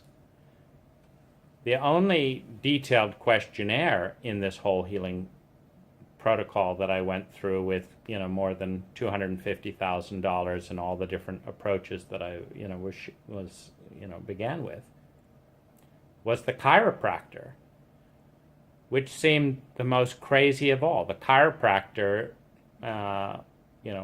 wanted 5 pages of this, that, and the other just to press your neck for 5 minutes. And that was their protocol. It's like, what do you need 5 pages of information for? Just to press my neck briefly in this minute. It's a network chiropractic. You're not even going to manipulate the bones. You're doing this very slight pressure on the neck there, which I can hardly feel, for 5 minutes. And the therapists no questionnaire, and no symptom correlation and bringing to consciousness that would make sense to unravel this whole knot. And one of the first therapists that I went to was a bisexual married man who was recommended to me by an organization dedicated to love, intimacy, and sexuality, and recommended himself and was recommended by. And this organization, I really learned a lot in the workshops on love, intimacy, and sexuality. The Human Awareness Institute, I learned a ton of information from in the first 6 workshops. I learned more about how to cope effectively with permissions, with requests, with asking for your 100%, because I knew a lot about myself by this time. I had written 5,000 poems. In isolation, I had done detailed diary. I had, managed my routine in this. I had done a lot of coping strategies. And what they were giving me were, in the workshops, how to make requests, how to state boundaries that would allow me to navigate around all of this undiagnosed, unresolved stuff.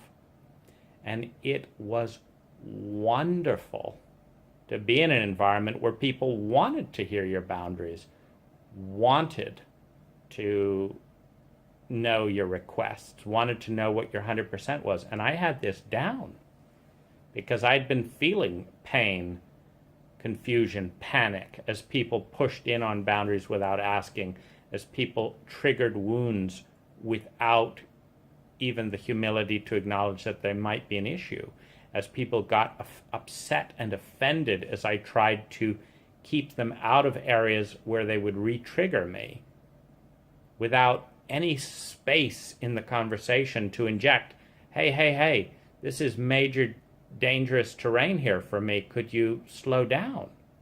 Without any space for that. And so I was on top of the moon taking these workshops because they were giving me control, which is, not surprisingly, the remedy for powerlessness and panic of things happening quickly in proximity to other people that are re-triggering and re-traumatizing before you or them knows what's going on. And so control is the medicine for rapid, unregulated re-traumatization. Control is a beautiful medicine. And I learned that in the rituals, in the asking for your 100%, in the renegotiating, in the checking in the encouraging everyone to ask permission. It was my favorite experience in relationship with anyone in my life, because suddenly people were asking me permission before re-triggering me, before going past boundaries that hurt me in ways that I didn't fully understand. And I could check in and accurately see yes or no. And I'm very good at that because of you have to be. If you're sensitive and you've got complex PTSD, you have been through so much torture that you learn every single edge. And now, for the first time, these edges were being honored. And so this was beautiful medicine.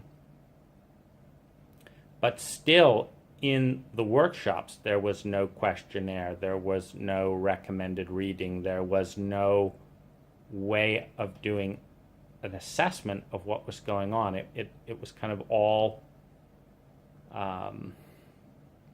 intuitive at best, and fumbling around. And I was still a freak in various situations. It was still difficult to communicate because I didn't have the language. Any of this. Everything that I'm saying is stuff that I've learned in the last 2 years. It was difficult to speak why I needed it, etc. I just knew if you will respect this boundary, if you will do this, it will work. And it did. But I wanted to take the work deeper. And so I worked with one of the practitioners, one of the facilitators of the workshop. And there was no questionnaire.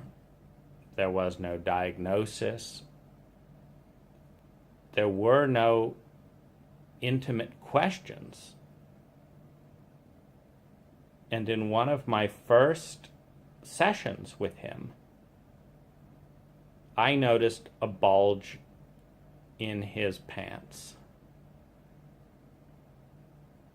He was wearing white sweatpants, and there was a bulge in his genital area, which are quite easy to see in sweatpants. And what I've learned is that in order to be safe in all these unsafe environments, I have to know what's going on, and I've got to find the boundaries, not what's said, but where's the actual boundary?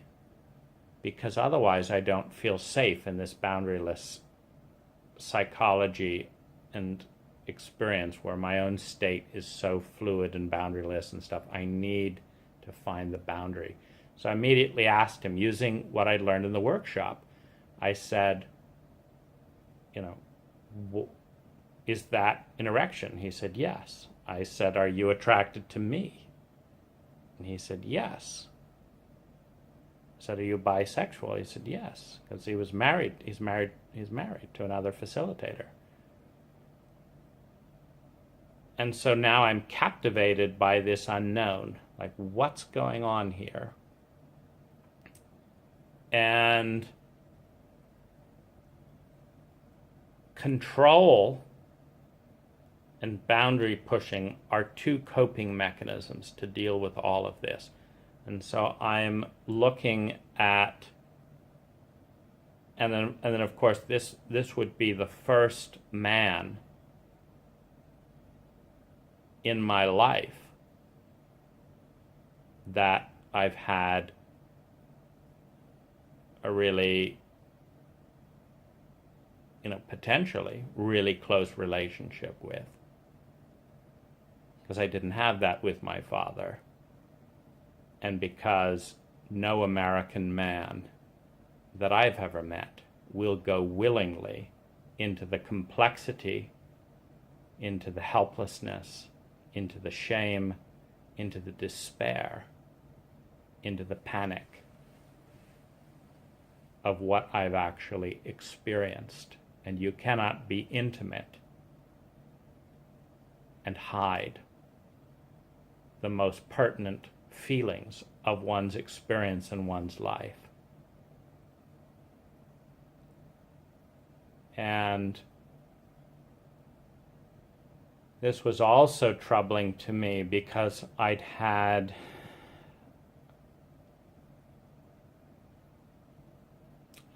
some kind of disturbing sensations in my body when I'd seen gay men. I wasn't comfortable fully seeing them. I didn't know myself in that terrain, but I knew they were in danger. I knew gay men had experienced many of the things that I'd experienced in terms of shame and isolation and abuse just for being gay. And that made that terrain dangerous because my own wounds and feelings were shut off. And I was coping by navigating around the feelings. And so I began pushing and asking questions, which he took to be a sign of my sexual attraction to him. And before I knew what was happening, he was talking all about his marriage. He was telling me about his wife's mixed feelings, one of my facilitators, her mixed feelings of him being in a bisexual relationship, which meant that she had mixed feelings about me as the object of his lust. He was putting the weight of his marriage and his wife's feelings onto me in a session in which I was paying him.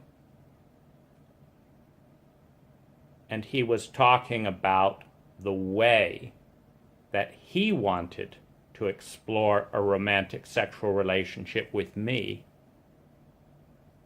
not whether or not that was good for me, not what my history and baggage was, not any of the things that I've talked about. And he's outlining a way in which I can have sex with him in this way and that way that's okay with his wife and okay with the organization and okay with him. And I'm completely excluded. He's not asking, Dane, how do you feel about homosexuality? What is your history? How do you feel about talking about this with me in a paid session as your therapist? Is this what you came here for? Is this serving you? And is this what you want? What are your mixed feelings? How do you feel about paying me to talk about the sexual relationship with you that's good for me? How do you feel about that?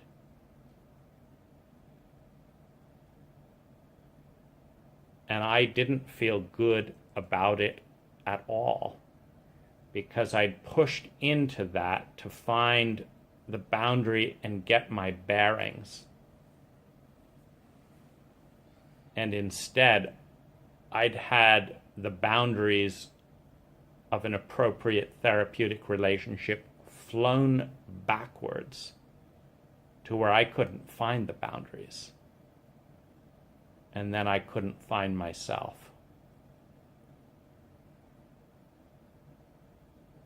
And some part of me liked the power, but that was not the part that was self-loving and being able to take care of myself. That was a coping mechanism, trying to medicate the powerlessness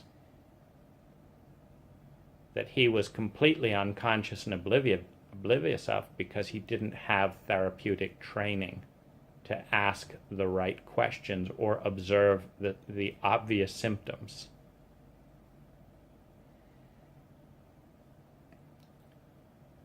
And then shortly after that, he suggested and recommended that I pay him $600 to do MDMA in his house with him, that he would supply the drug, that this would be good for me.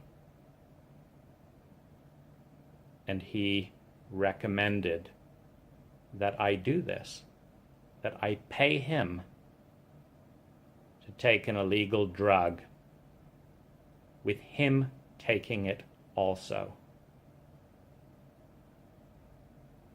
Because he thought that was a good idea. Again, without talking about the traumatic experiences that I'd had of out-of-control adults taking mushrooms and this and that in brownies, hash brownies, I think they were called, or whatever, having horrendous nightmarish trips,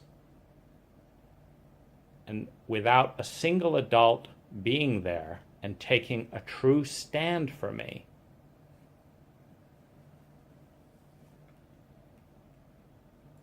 having, as a teenager, wigged out, paranoid, freaking out adults depend on me emotionally while under the influence of some kind of drug, and how disgusted and how much I was frightened by that experience. There's no patience to go into that. And he's recommending that to me with no background, no diagnosis, no conversation, no context. And I start flailing around. I start trying to push boundaries and I can't find any. And I really liked this man. He was my favorite facilitator. And I really liked his wife. And I really liked their couplehood. And here I've paid to find myself not helped, not seen, injected between their relationship by him describing the fact that she's not totally on board with him having a male lover. And so now I'm turned into a possible enemy of someone I like and who's one of my support team, by someone who doesn't know what they're doing. And I need help. I need lots of love and lots of help. And this man is saying he loves me. But he doesn't love me enough to learn about me. He doesn't love me enough to see me. He doesn't love me enough to train, to take time to train in therapeutic ethics. And he doesn't love me enough to not charge me to talk about the sexual relationship that's good for him. And he doesn't love me enough to see that as I'm flailing around, getting lost in this boundarylessness,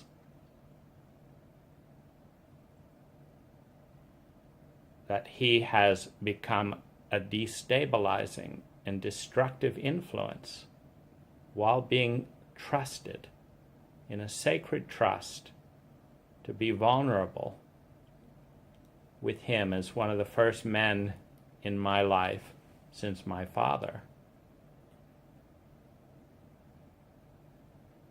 And he doesn't know how desperately I want to be loved, or how unloving it is to be treated this way by any man with all of this undiagnosed trauma and turmoil spinning around that I'm desperately trying to cope with. He doesn't know. And he doesn't love himself enough to learn, and he doesn't love me enough to learn what he doesn't know and what he doesn't know that he doesn't know. And after I start acting out, after I start pushing him and he has no boundaries, he just says, whatever you need to do, I'm here, and he just keeps taking my money for as I push around. And eventually I say, I'm not pushing and flailing around with anyone except you. And I don't know what's going on here, but I'm not going to pay you money just to flail around when I'm not flailing around with anyone else. I feel fine with other people, but I don't feel fine in these sessions, and I'm not going to do drugs with you.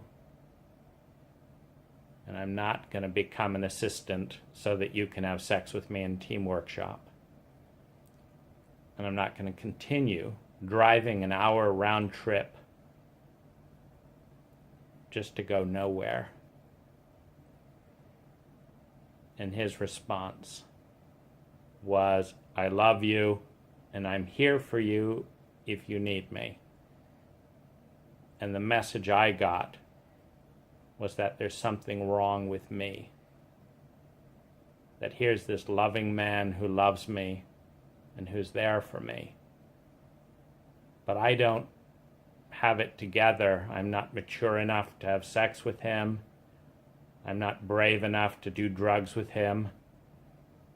I'm not good enough to be loved without having to pay $120 an hour and having to drive and do it all on his terms. And I'm pushing and becoming passive aggressive in this relationship, and there's something wrong with me. And he's kind enough to just love me anyway. But there's something wrong with me. And for several years after that, when I would be in a workshop that he facilitated, I would feel this passive aggressive energy of wanting to jab at him. And I would do it through passive aggressive humor. And I would notice it. And I would blame myself because he never acknowledged that he did anything wrong, because I didn't understand that he did anything wrong, because he said he loved me, because he was charming, because he was magnanimous around my passive-aggressive humor. I thought, again, I don't know what's wrong with me, but I'm only passive-aggressively humorous with him. So I'm just not going to be in his workshops. And as I brought it up to him, as I fumbled, as I tried to speak with him from time to time over the next 10 years, I wanted him to slow down. I wanted him to be present. I wanted him to hear me. And he never would. He'd walk away before I was done talking, saying he couldn't listen to anymore. And I again cut him off. But again, the message that I got from him was, there's something wrong with you. And this is the most destructive message you can possibly get from your healer, from your therapist, from the person who you've put onto some kind of a pedestal. This is someone who can help. This is a good person. This is someone who loves you. When you get the message from that person that there's something wrong with you, and when they don't own and then apologize and make amends for what's wrong with them, for their inadequacy, in this case a lack of training, a lack of patience, a lack of discernment, a lack of good ethics, a lack of good boundaries, it reinforces the wound.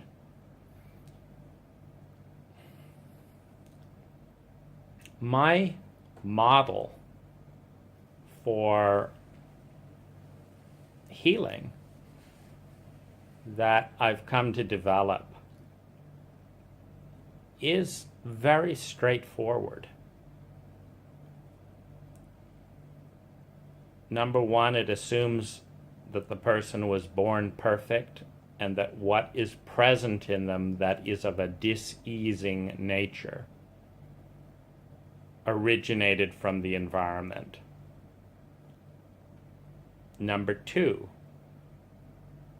it assumes that the person has not had a safe space in which to fight that environment, or they generally would have done so.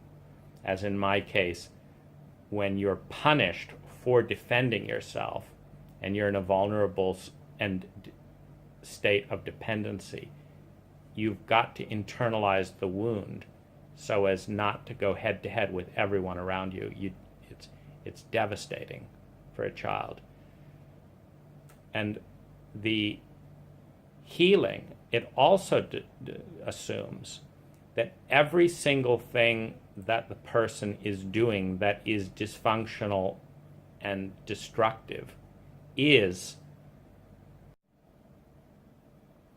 being done because it is the best approach available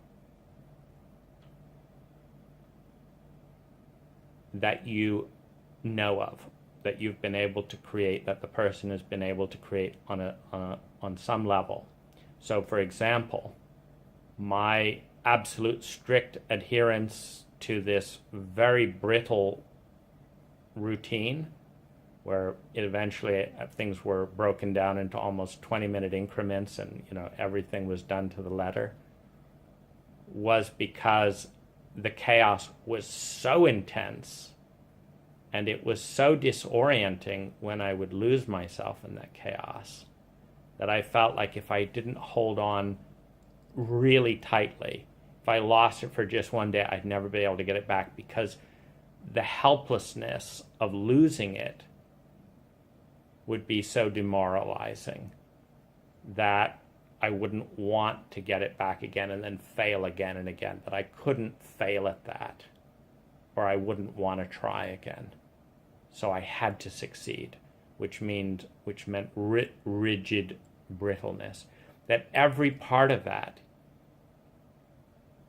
is actually an intelligent response to very real wounds that are present, i.e., why was it so demoralizing to fail? Because there was another wound, another disease of intense shame and humiliation from a perfectionistic and poking father that had demanded that that wound be internalized to a point where I became poking and perfectionistic, or I'd have had to go head to head with one, the only two huge bodies around me, even though they were both emotionally immature.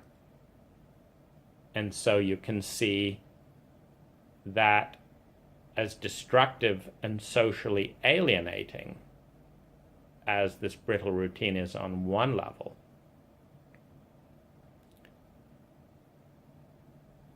it allowed me to start a business at 17. It allowed me to grow that business. It allowed me to achieve thousands of goals. It allowed me to study in a way that no one else in my household was doing anything like that. And it gave me a stability that no one else had. And so it's, if you understand that everything someone is doing, like my partner, and one of the partners that I've met used to cut herself, and what cutting does is it gives the person a sense that they can control the pain they're feeling when they feel completely out of control. And it also distracts them from emotional wounds and takes it into the physical terrain, which is much easier for the psyche to deal with than an overwhelming emotional wound that has no name and is in denial and one doesn't know how to deal with, because the desperation and the loneliness is too deep. But a cut, that's measurable, it's controllable, and it's far less threatening than an inner wound. And it also has a medicinal aspect that most people who cut themselves are shamed and abused for being shamed and abused, which means that if they're cutting themselves, it's a little bit of a fuck you to the abuser, because one of the biggest wounds that happens emotionally is a denial of the wound. So you're absolutely tortured into emotional trauma. Then you're humiliated for being traumatized. And then you're told that the trauma doesn't exist and that it has no impact whatsoever, which is the wound of insanity. And Yet, if you cut yourself, particularly if the abuser is aware of it, it's a little bit of a fuck you. Because first of all, many chauvinistic abusers that abuse the emotional body, but are all prissy about, I never laid a hand on my son or whatever, they're having to deal with the fact that their son is cutting themselves. And this is actually a little bit of a fuck you to the insanity wound. The insanity wound is that after you've traumatized and humiliated and silenced and shamed the man or the woman for feeling the wound that you have caused by your abandonment, brutality, humiliation, you're then overlaying that wound and protecting yourself from your own consciousness of your own cruelty by saying, oh, it was nothing, get over it, deflecting and minimizing. So this is a fuck you to the emotional wound. And in a materialistic culture where the culture shames emotionality, which is a wound, and the culture does not acknowledge anything that isn't material, it's kind of acknowledging the ineffable link between heart, mind, and body. To say, I am hurting so much on the inside that it feels good to cut myself on the outside. It kind of throws a little fuck you to this message that the inside doesn't even exist. So what I'm getting at is it's medicinal. That every coping strategy is intelligent and medicinal on some level, and therefore should not be shamed, criticized, or abandoned until the underlying wound is diagnosed, acknowledged, and loved into a state where the coping mechanism isn't needed at all, A, or B, a more intelligent coping mechanism is developed to respond to the situation with fewer side effects. For example, if you can say fuck you to your abuser, acknowledge the depth of the pain, distract or manage that depth of pain, and feel in control and manage your state and not cut yourself, so much the better. But how do you do it? See, cutting does all that in one fell swoop and just takes a few seconds. Cut. There it is. I cut myself. I have control. It's beautiful. It's very efficient. So how are you going to get all those benefits without cutting yourself? Can you do it without abuser participation, given that many of them are more committed to denying their own hate and hostility towards themselves and their children than they are to their children's life, and in some cases their own life?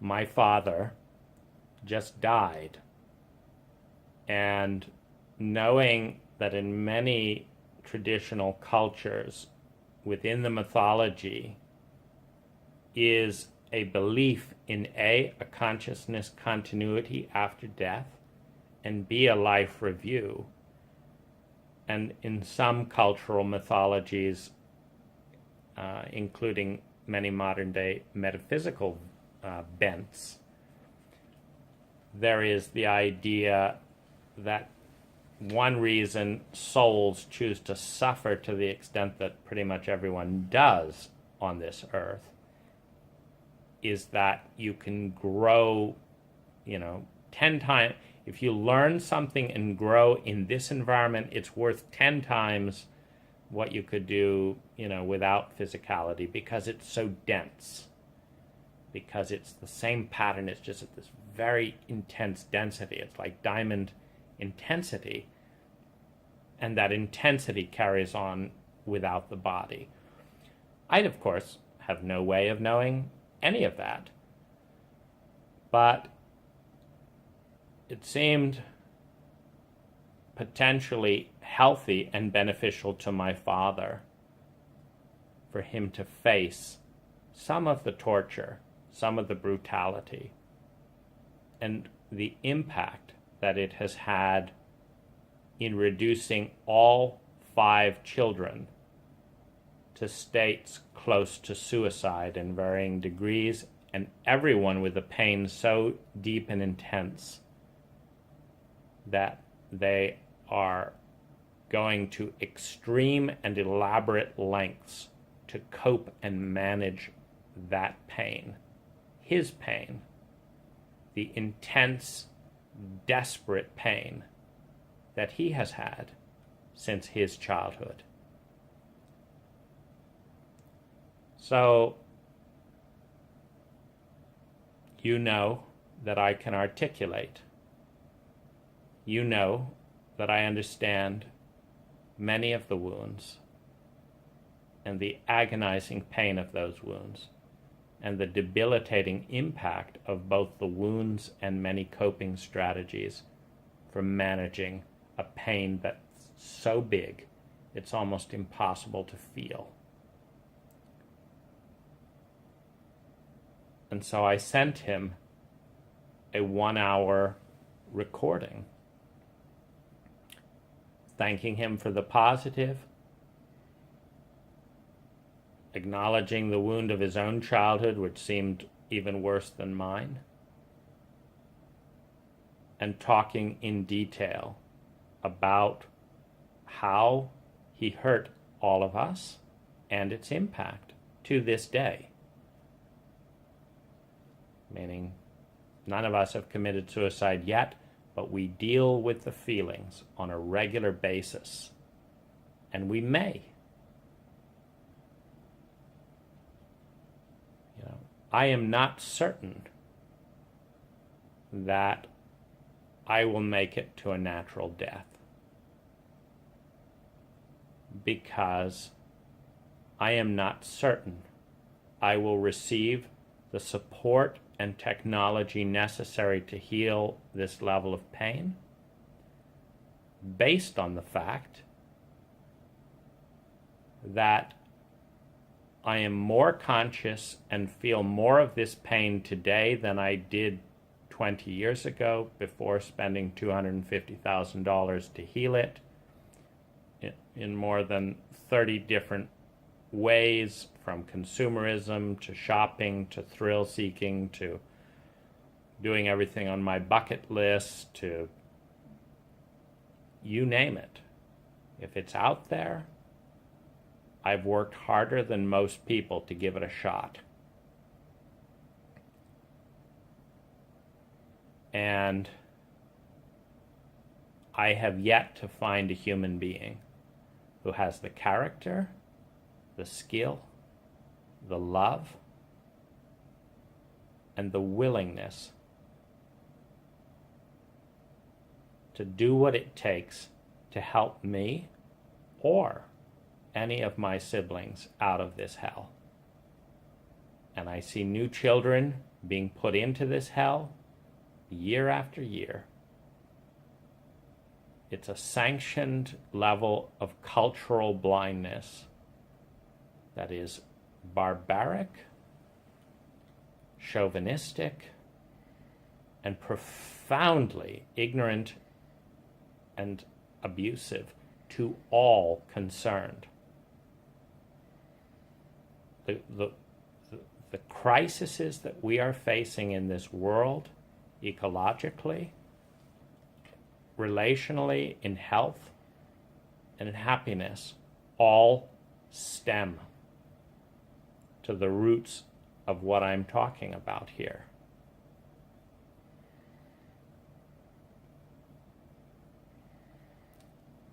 And yet, it is not even okay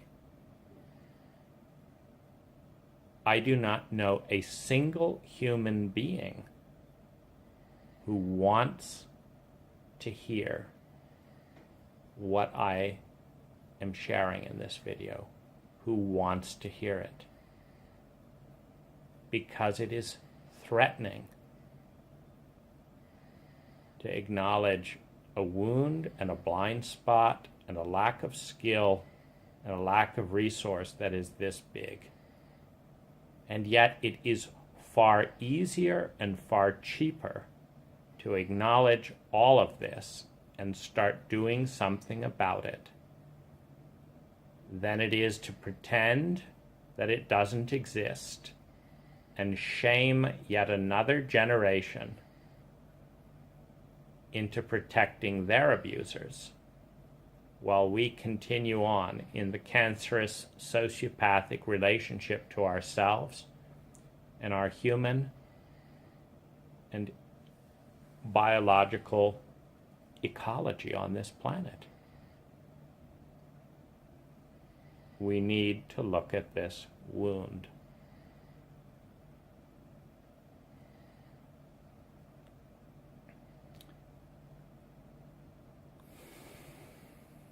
I sent it to my father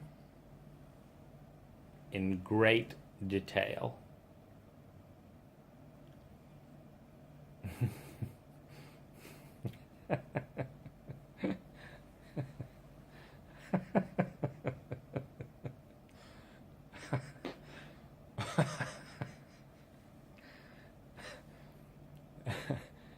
He wrote back, "Thank you for your letter and taking the time to write to me. I have loved you unconditionally from the moment you were born. Love, Dad." And then he died.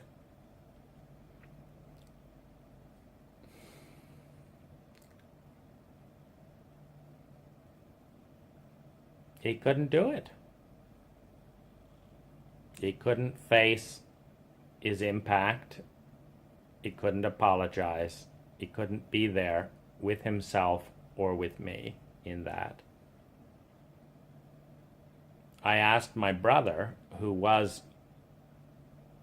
I'm so sensitized to the pain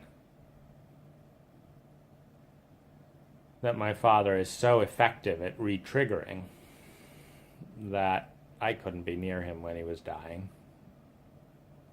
But my brother, the pleaser and the fundamentalist Christian in his own coping mechanism with this wound, was there for him. And I asked him to be with him in this recording, which he was, so that my father would not be all alone with the shame, with the pain of his impact on his children. It wasn't enough. And yet he was braver, I believe. My brother said he felt more, he cried more. He was terrified of dying. He was able to face more than he had before getting close to death. But he could not face or be there for me or my siblings to say he was sorry, to acknowledge and at least take off the veil of insanity. Because the veil and the wound of insanity is placed on the victim under threat of further punishment, because the abuser is not able or willing to acknowledge their abuse. And so, like my therapist, who, when I confronted him to his peers for being so inappropriate, when I came to grips with how he had hurt me, that he had taken my money and taken my trust and taken my time to destabilize and make unhealthy recommendations before doing any due diligence or diagnosis, that he had induced coping mechanisms that were not good for me but were better than being undefended with him, that helped me push him away before I consciously understood what was going on, and that this is not right. That when I shared this information with his peers, people who had recommended him to me, and asked them to help him and to help me, because I was in crisis about this, he said, "I will never trust you again for this lifetime." In other words, I was ruining his life and it was my fault. And they said, "This is not our stuff. You deal with it with him." Because the fact that we trained him, the fact that we chose him, the fact that we recommended him to you has nothing to do with us or our organization. We're devoted to love, intimacy, and sexuality and healthy relationships. We're devoted to a mission statement in which everyone in the entire world wins. We are committed,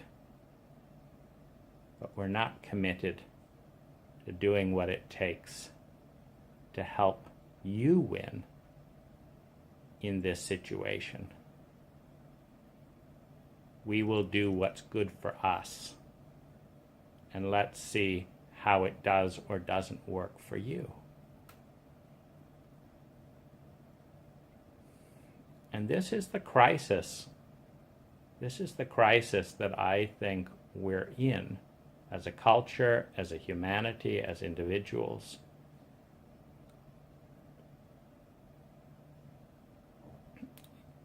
It's very alarming when the one resource that a Westerner has left to them is the therapeutic protocol for the tremendous density of physical, emotional, mental, and psychic wounds present in the culture.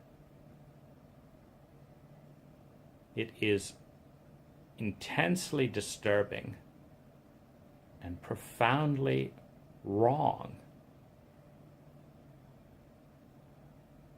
when untrained or unethical people, well-intentioned or otherwise, exploit the trust and very limited resources of deeply wounded individuals, deeply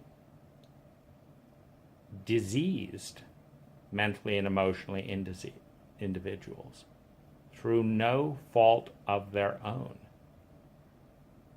who come to seek medicine, emotional mental medicine, and are instead plunged into deeper coping mechanisms by unsafe, unethical, and ignorant practitioners. It's also the case that trauma and the desperation of loneliness and PTSD around early attachment issues do not fit neatly into 1-hour therapeutic protocols. Tell me about it is abusive in a traumatic setting. A dispassionate, you pay me the money and I'll sit here and listen to you, and I'm not on the line for your well-being is abusive in a profoundly traumatized individual. Studies show that trauma and traumatic memories do not deteriorate with time. They cannot always be spoken about, and when they are spoken about, they are often relived with the same intensity, which is why the Greeks developed the Greek tragedies and the mythology of Medusa. Medusa, the head that was so ugly that to look at it directly was to be turned to stone. And so it must be looked at poetically through a mirror, through dramatization, because it could not be talked about directly. It was so re-traumatizing, it would turn you to stone. You would freeze. You would not heal. You would freeze. And yet, of the more than $150,000 of energy work and therapy, the protocol has always been the same: talk about it. There's been no trauma identification. This is abuse. It is abuse to ask someone to go into their trauma without diagnosing and understanding and helping the other person understand and protect themselves. And it is abuse to charge them from their limited time and resources to re-traumatize them. And it is abuse to abandon them in a state of trauma right after they've relived it at your request at a 50-minute or a 1-hour limit, regardless of what state they are in and what they need. The Western therapeutic protocol is sometimes, and I would say often, inappropriate for some of the deep cultural and traumatic wounds.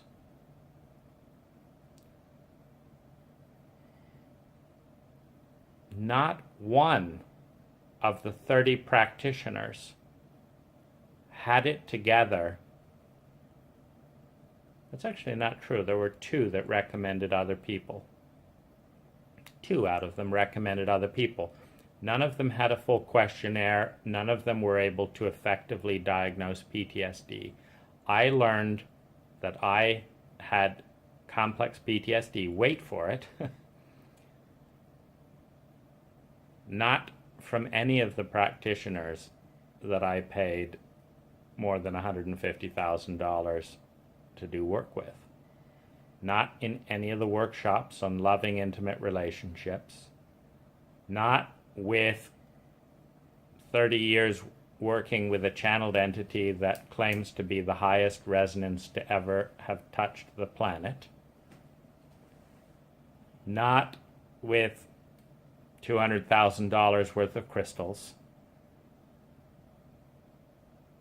Not with 500 books on business and self-help. I learned what trauma was for the very first time sitting in a health food store when I sat myself down next to a complete stranger, introduced myself, and asked what was really exciting in his life, a question I love to ask, and heard that he was going to attend a trauma workshop. Knowing that that was exciting for him, I invited him to continue. Why do you want to go there? What's exciting about that for you? And what is a trauma workshop? It's this, this, this, and this. And I had just been traumatized to a level I had never experienced when I was abandoned by my community, by my facilitators, by the therapist who had hurt me, and blamed for it, and was getting sicker and more overwhelmed and more filled with hate and hurt by the day, and not fully understanding it. And they were all doing the same thing that's been done my whole life. You're exaggerating, you're doing too much, it's not a big deal, it's not our job, it's your fault, it's up to you, you're the problem. We're too busy. Get it together. And I was dealing with a problem I did not know how to deal with. I was so frozen and terrified with the intensity of emotion, I did not know how I would get through the day. And I was terrified of the next wave hitting. And that sounded like this thing called trauma. 10 minutes later, I was already downloading the book, Healing Trauma by Stephen Levine, on Audible, while still talking to this young man. An hour later, I was reading it. And for the first time, I was getting help in some of these areas, and I was learning what was so wrong about the therapeutic and healing protocol that I had paid for most of my life, and the wounding that had occurred before age 2 and continued into my teens. I believe it is our nature to be healthy. I believe it is our nature to be loving, to be kind, to be beautiful and true. I believe that trauma and culturally mandated blind spots and wounds, that chauvinism, the devaluing of the feminine and of the emotional body, and the overvaluing of materialism and the physical body and its appearance, is at the root of many of these wounds. That it plays and they play a part in the destruction of the planet, in the destruction of our own bodies, the destructions of our relationship. I do not believe that we can have healthy, thriving, loving relationships or communities with ourselves, with the earth, or with others without directly, with great love, recognizing the wounds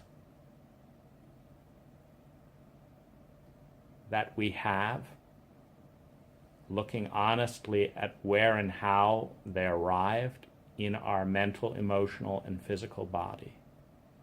That it must begin by peeling off the wound of insanity and the wound of silence and insignificance that has our deepest pains and most significant moments. Lost, deflected, shamed, and denied in a wall of self-betrayal in order to protect the abuser who is not big enough to own and acknowledge their own abusiveness. They're not big enough to see their mistakes.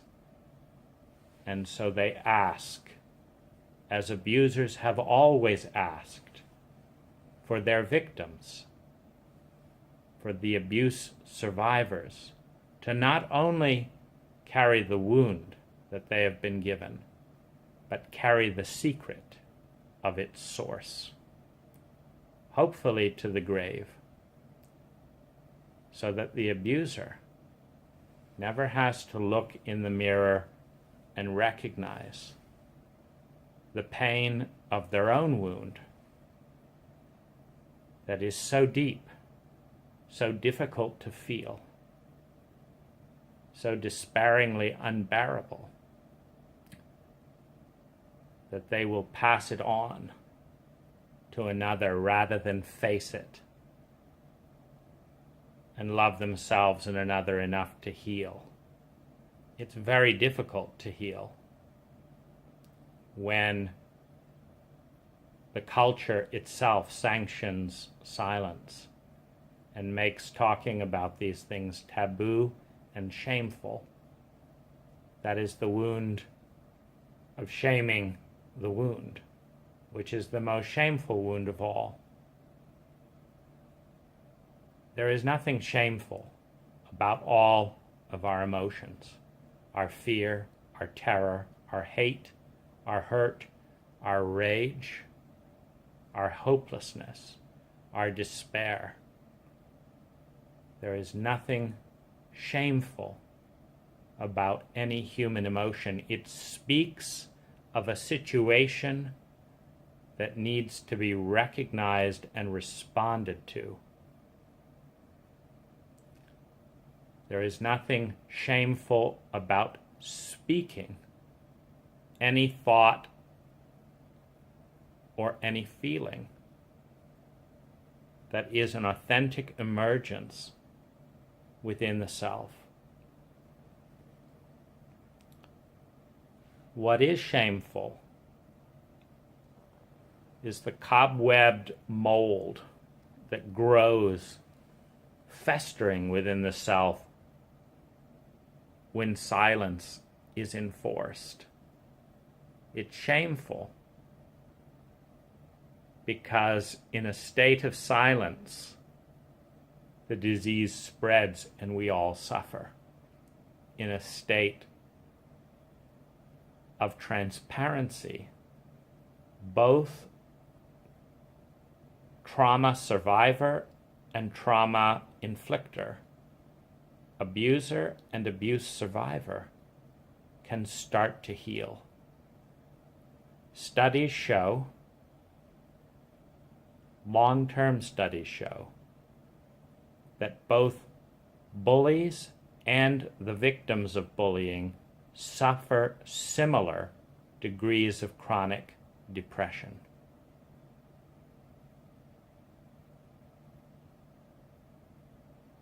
We don't feel safe in a world where anyone gets abandoned, betrayed, abused, and left there in that state. It is not a safe world. This is a world that traumatizes people, brings them down to their reptilian brain, which is a sociopathic state. The sociopathic state is not the enemy. The sociopathic behavior is a scream in a sick culture that will not hear anything else. When a teenage boy decides to mow down a classroom, and that makes sense to their reptilian brain, it's not the first choice, or the second, or the third, or the fourth, or the 10th, or the 25th. It's the end choice, when hundreds and hundreds and hundreds of moments of despair, helplessness, humiliation, bullying, shaming for being bullied, misunderstanding, additional weight, additional bullying, and when all of these pile in, and rather than getting help, the message goes to that child, keep my secret, don't stress us out about any of this. If you talk, we'll shame you, we'll hurt you, we'll collapse and make it all your fault. It is all your fault.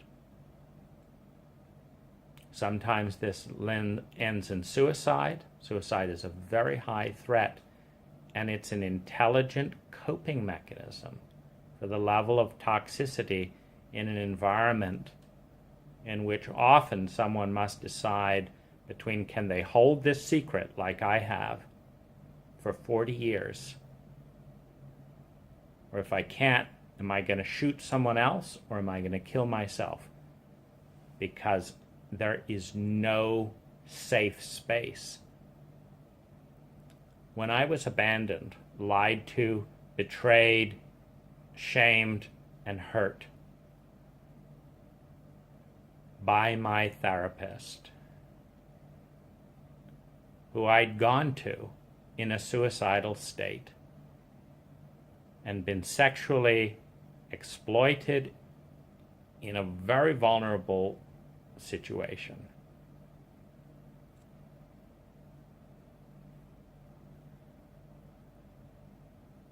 And he was too cowardly to take a stand for me.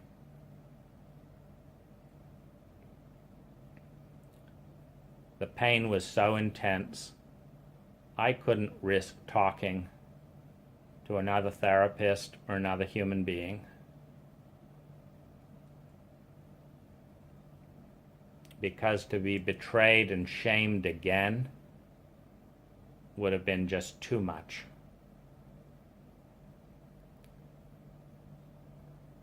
So I know what it's like to be in that place and to feel like I've got to find some remedy out of this, or I'm going to either have to take my own life or kill other people because I can't deal with this pain. And it's not right. Somehow this needs to be unraveled, not just raveled tighter and tighter and tighter. So what I'm doing in this conversation is I'm unraveling it, because I've taken 2 years and I've taken $100,000 to unravel it. And I have a better sense of it. And I'm still bringing love to those areas, and I'm still bringing compassion to those areas. And I'm still understanding them. And I'm understanding the implication of this, because it's not personal. I was not singled out. There was nothing personal about this. From the fact that all 5 of my siblings are dealing with similar stuff, it's not about me. My father was not singled out to be abused. His parents were incapable as parents, as were my mother's. It's not personal. It's cultural.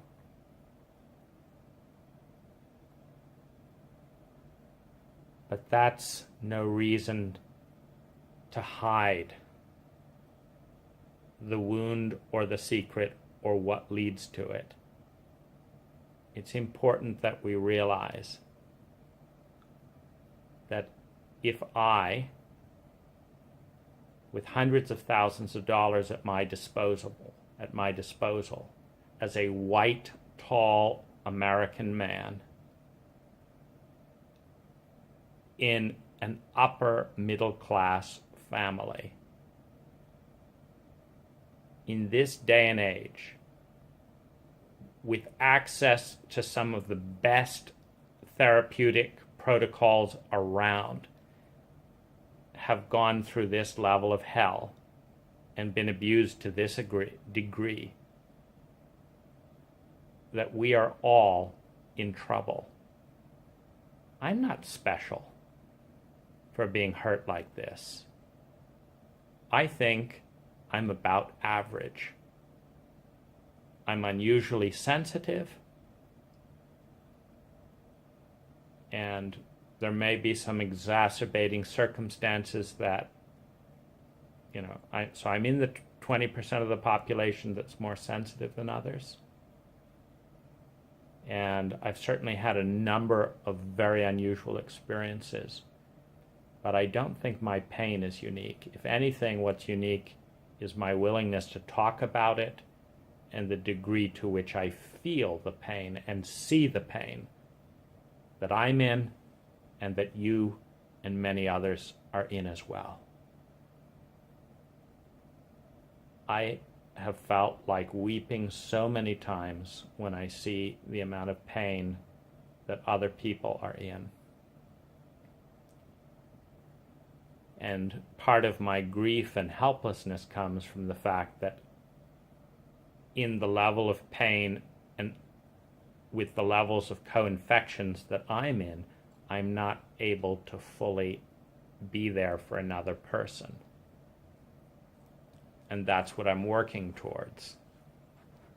Because we need people who can move through this amount of pain, who understand the diseases and their causes, who can articulate them, who are not afraid to speak, and who are willing to take a stand not just for themselves but for everyone. Because the people who have hurt me are not evil people. They have acted evilly in the same way that evil has been done to them. I have acted evilly in the same way that evil has been done to me. And that evil continues until the wound and the behaviors that cause the wound are recognized, are acknowledged, and are given the sacredness of priority. That our future as a humanity depends directly on our courage and our willingness to face these wounds in ourselves and in one another. I'm going to take a short break and come back to my conclusion. The first level in healing a complex set of wounds, of co-infections, where a variety of coping strategies, thoughts, feelings, wounds about the coping strategies are built up in this thick layer that's quite complex.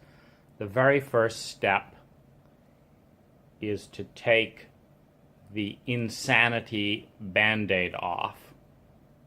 This is the treatment of other people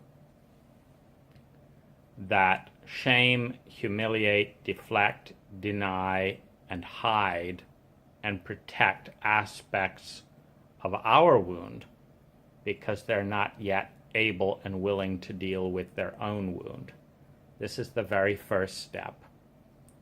And this basically says, you are sane, you are intelligent, you have a right to every single feeling. We're going to go into this with the belief that every feeling is valid and every coping strategy is intelligent. You are intelligent and there is nothing innately wrong with you. This is always step number one. Step number two is to create a container that works for the individual to go in to the wound. Understanding that trauma, by its very nature as a survival threat, cannot be dealt with alone. It needs help. Which means you have to understand the wave and pattern of trauma. You can't go dipping in to the wound and sparking trauma reverberations without protecting the individual. If they have nightmares at 2 a.m. and wake up screaming and no one's there for them, it's not a safe container. So this is where we have to strip off the illusion that the Western therapeutic protocol is what is needed for the patient or the client. It's not what is needed for the patient and the client. It's what's needed for a Western therapist to feel like they're making enough money and have a life and is convenient for them. in their view that this is a business that has to make money, support them, and be normal. We've got to just throw out this idea that what's normal in Western culture has anything to do with what's healthy for the individual, for the client, for the patient, and that hospitals, at least, are more intelligent in treating physical illness. They don't just say, we're here 9 to 5, come back in 2 weeks, we're busy now. A hospital understands the complex ecology of the physical body, the importance of taking vital signs. They know how to diagnose a terminal crisis from something that's chronic and not a crisis. And trauma is a crisis.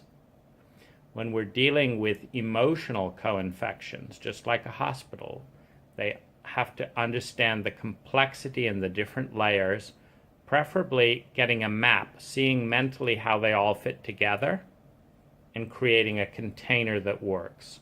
So hospitals in a crisis, they admit you, we need a protocol for a mental emotional crisis that is not the trauma of a straitjacket or a mental institution, which is just pathologizing the victim of enormous abuse yet again.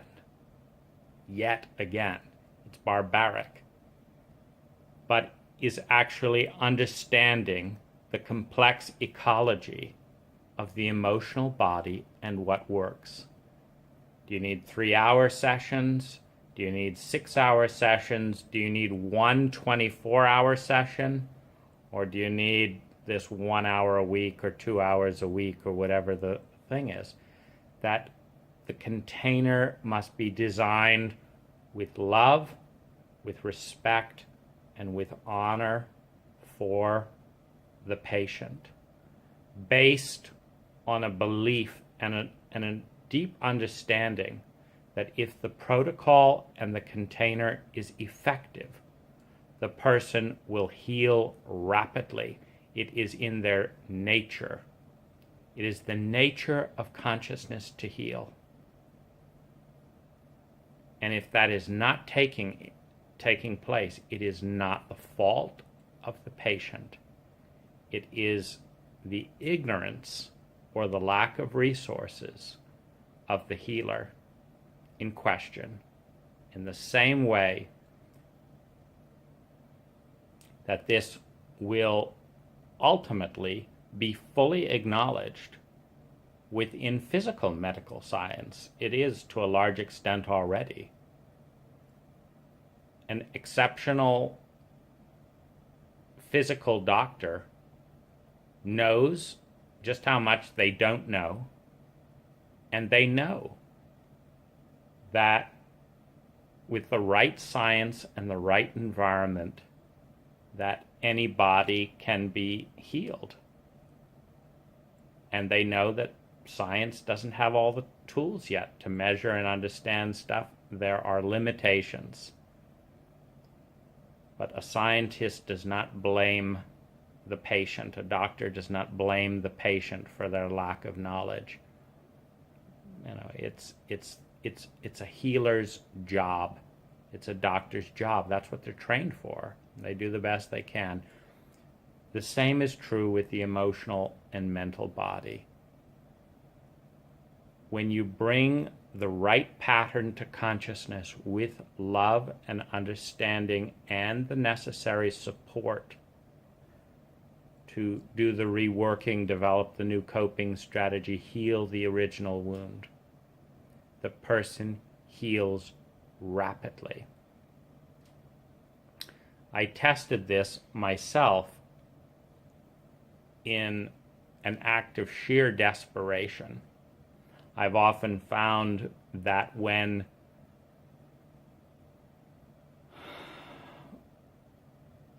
what is needed cannot flow this way, like I completely failed to receive the support, the love, the caring, the container that I needed to heal the biggest trauma of my life. And found myself flat on my back for months. So when I met, but what I found is that sometimes if you can't receive what you need as medicine, if you give what you need as medicine in exactly the way you need to receive, what needs to happen is a certain pattern that is the medicine that needs to flow. So when I couldn't receive it, and then I met someone who was severely abused, like me, I decided I had nothing, I was going to give her everything I had never received. Starting with complete sanity and validation for every one of her wounds, complete protection and support, a protocol that worked for her, clear diagnosis. And so this is what I did, because this is a protocol that works. Number one, my focus was on how to be of service. Number two, I charged no money. She didn't have money. I think it's profoundly human to give generously when someone is in trauma and is abused. And it is profoundly subhuman to put money into this situation.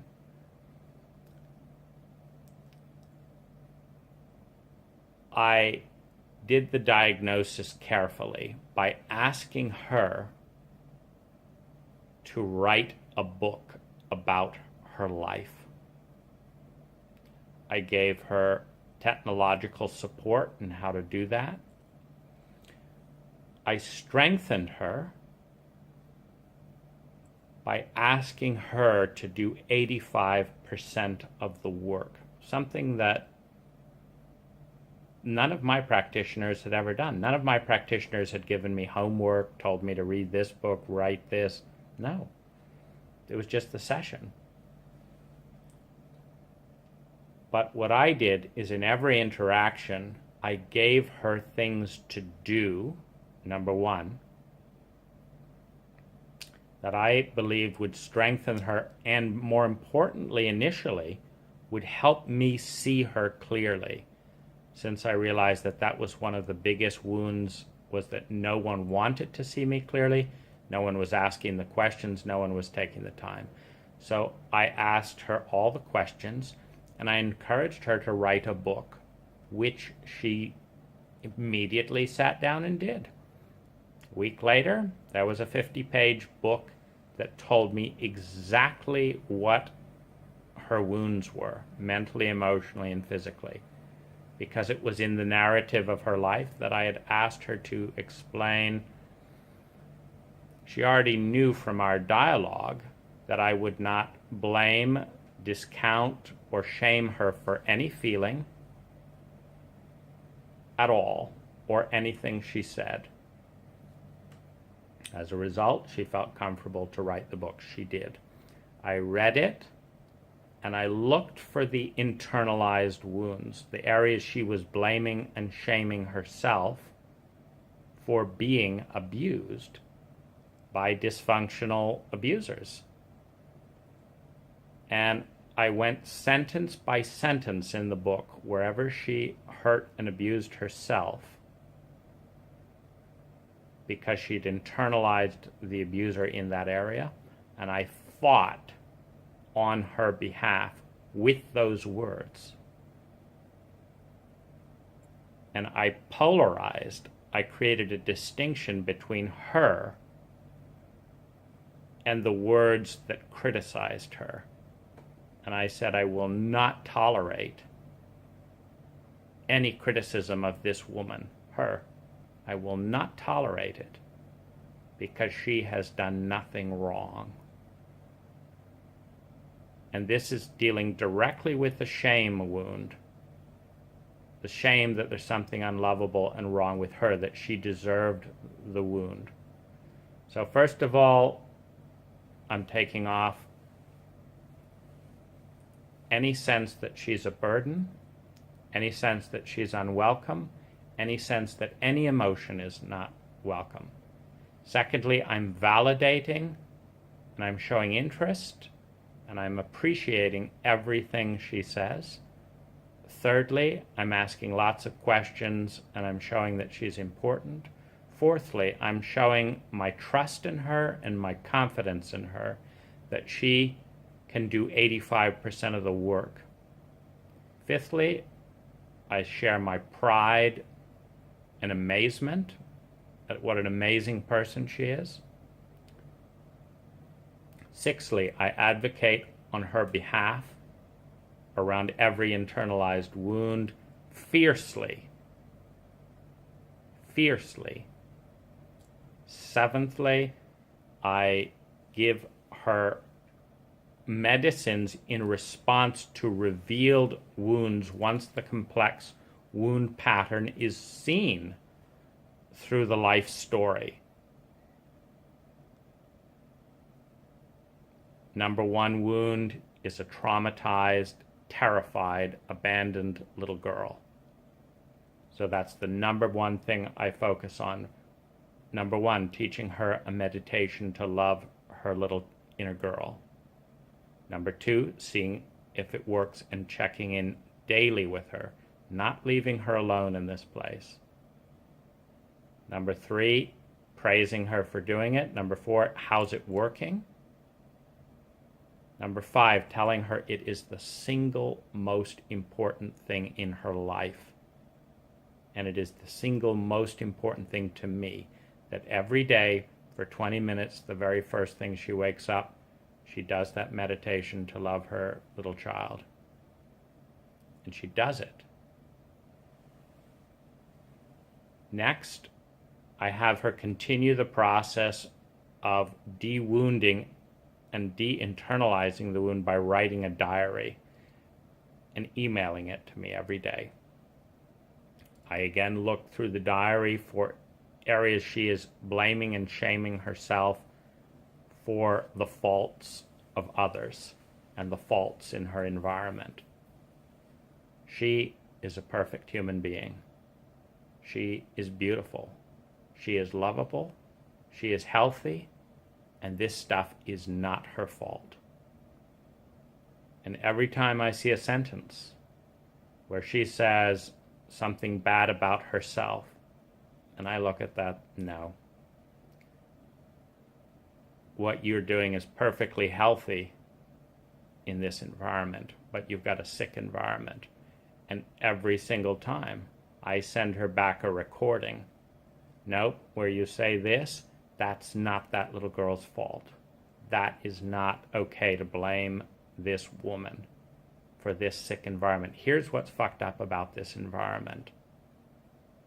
And I used my position of seniority and race. She's Filipina, I'm American. It's not right, but Americans are valued more than Filipinas. My status, richer people are valued more than poor people. My gender, men are valued more than women. Now, none of this is right.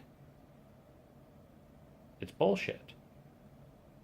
But nonetheless, I have unusual weight because I'm older, white, wealthy, and a man. That means everything I say is very important in the same way that a therapist or a facilitator has unusual weight. And I use every bit of that weight for her. If it's used against her one more time, it is evil. It is despicable. But if that weight is used for her, then at least the imbalance and chauvinism and all that is concentrated in her favor. And I fight every single sentence that is self-inflicting. and I watch her blossom.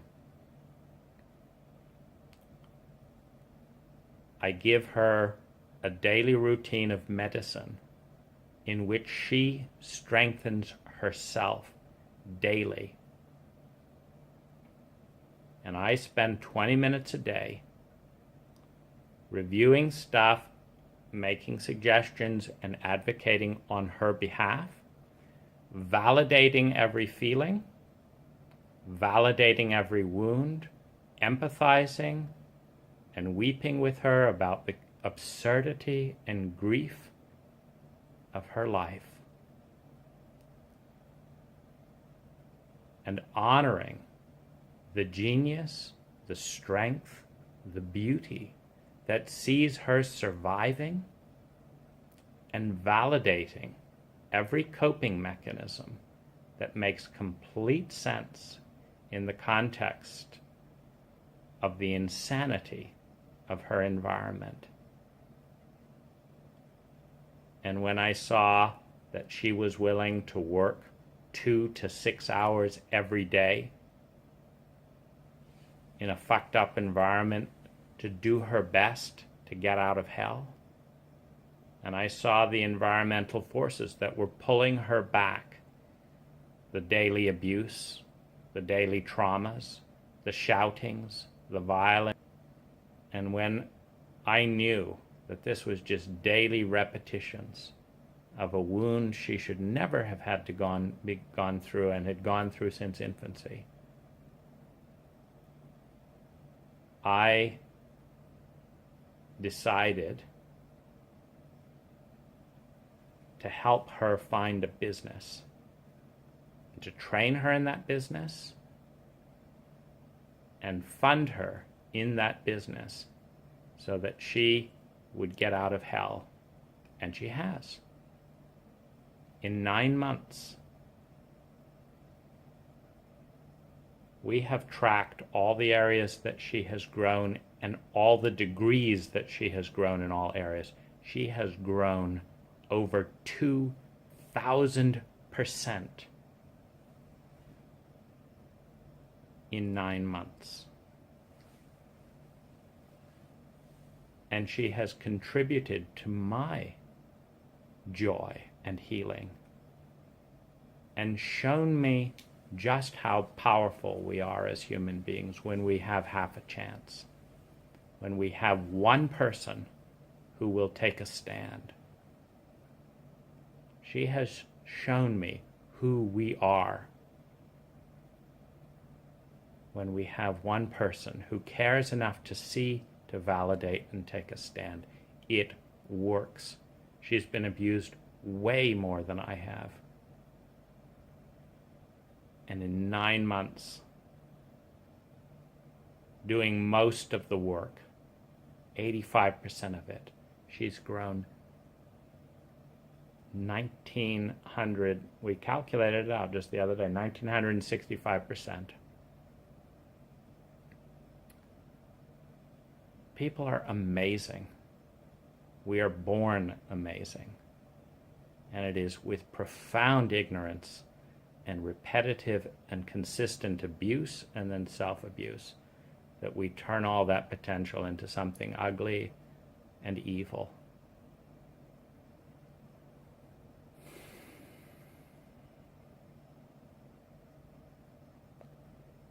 When you have the map, you got to follow it in layer by layer. The insanity and self and secrecy is protecting the layer beneath it. The fear of being in trouble is protecting the layers of shame and anger beneath that. Each one is intelligent, and the balance is always very obvious. If you're terrified, certainty and support. If you're lonely, presence and love. If you're desperate, certainty and stability of support.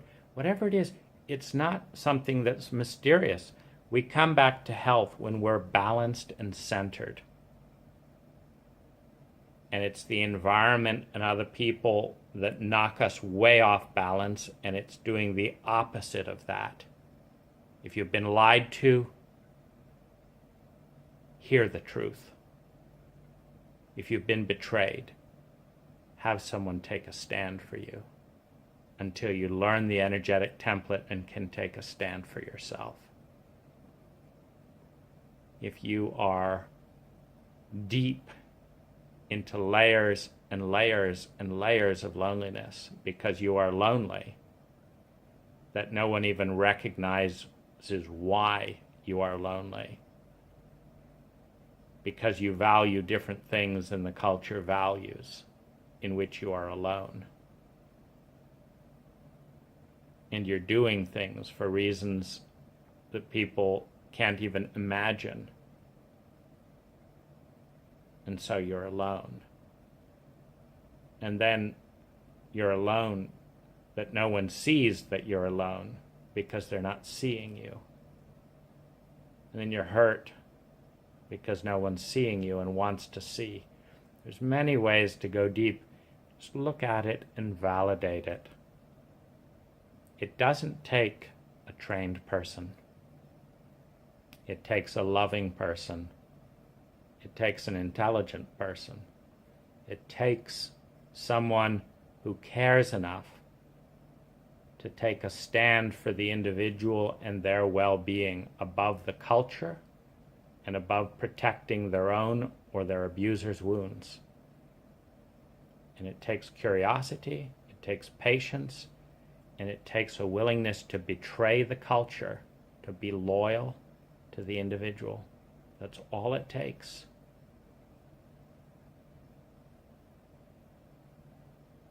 The culture is not designed to love and heal the emotional body of an individual, or the mind, or even the physical body in many situations.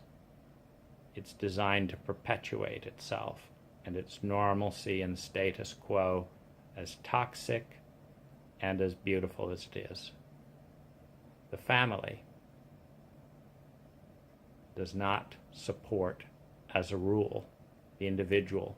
It keeps the family dynamic alive and betrays the individuals in it. Most organizations betray what is best for the individual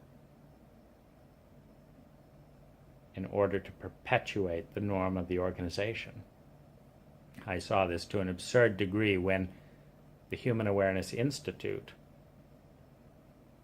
betrays its own core values to protect itself on a legal level, on a convenience level, and managing the emotions and the desperate needs of the facilitators,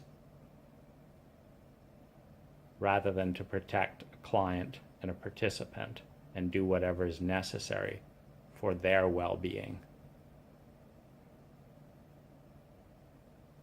This is what organizations do. But it just takes one person to take a stand. And that one person can save a life.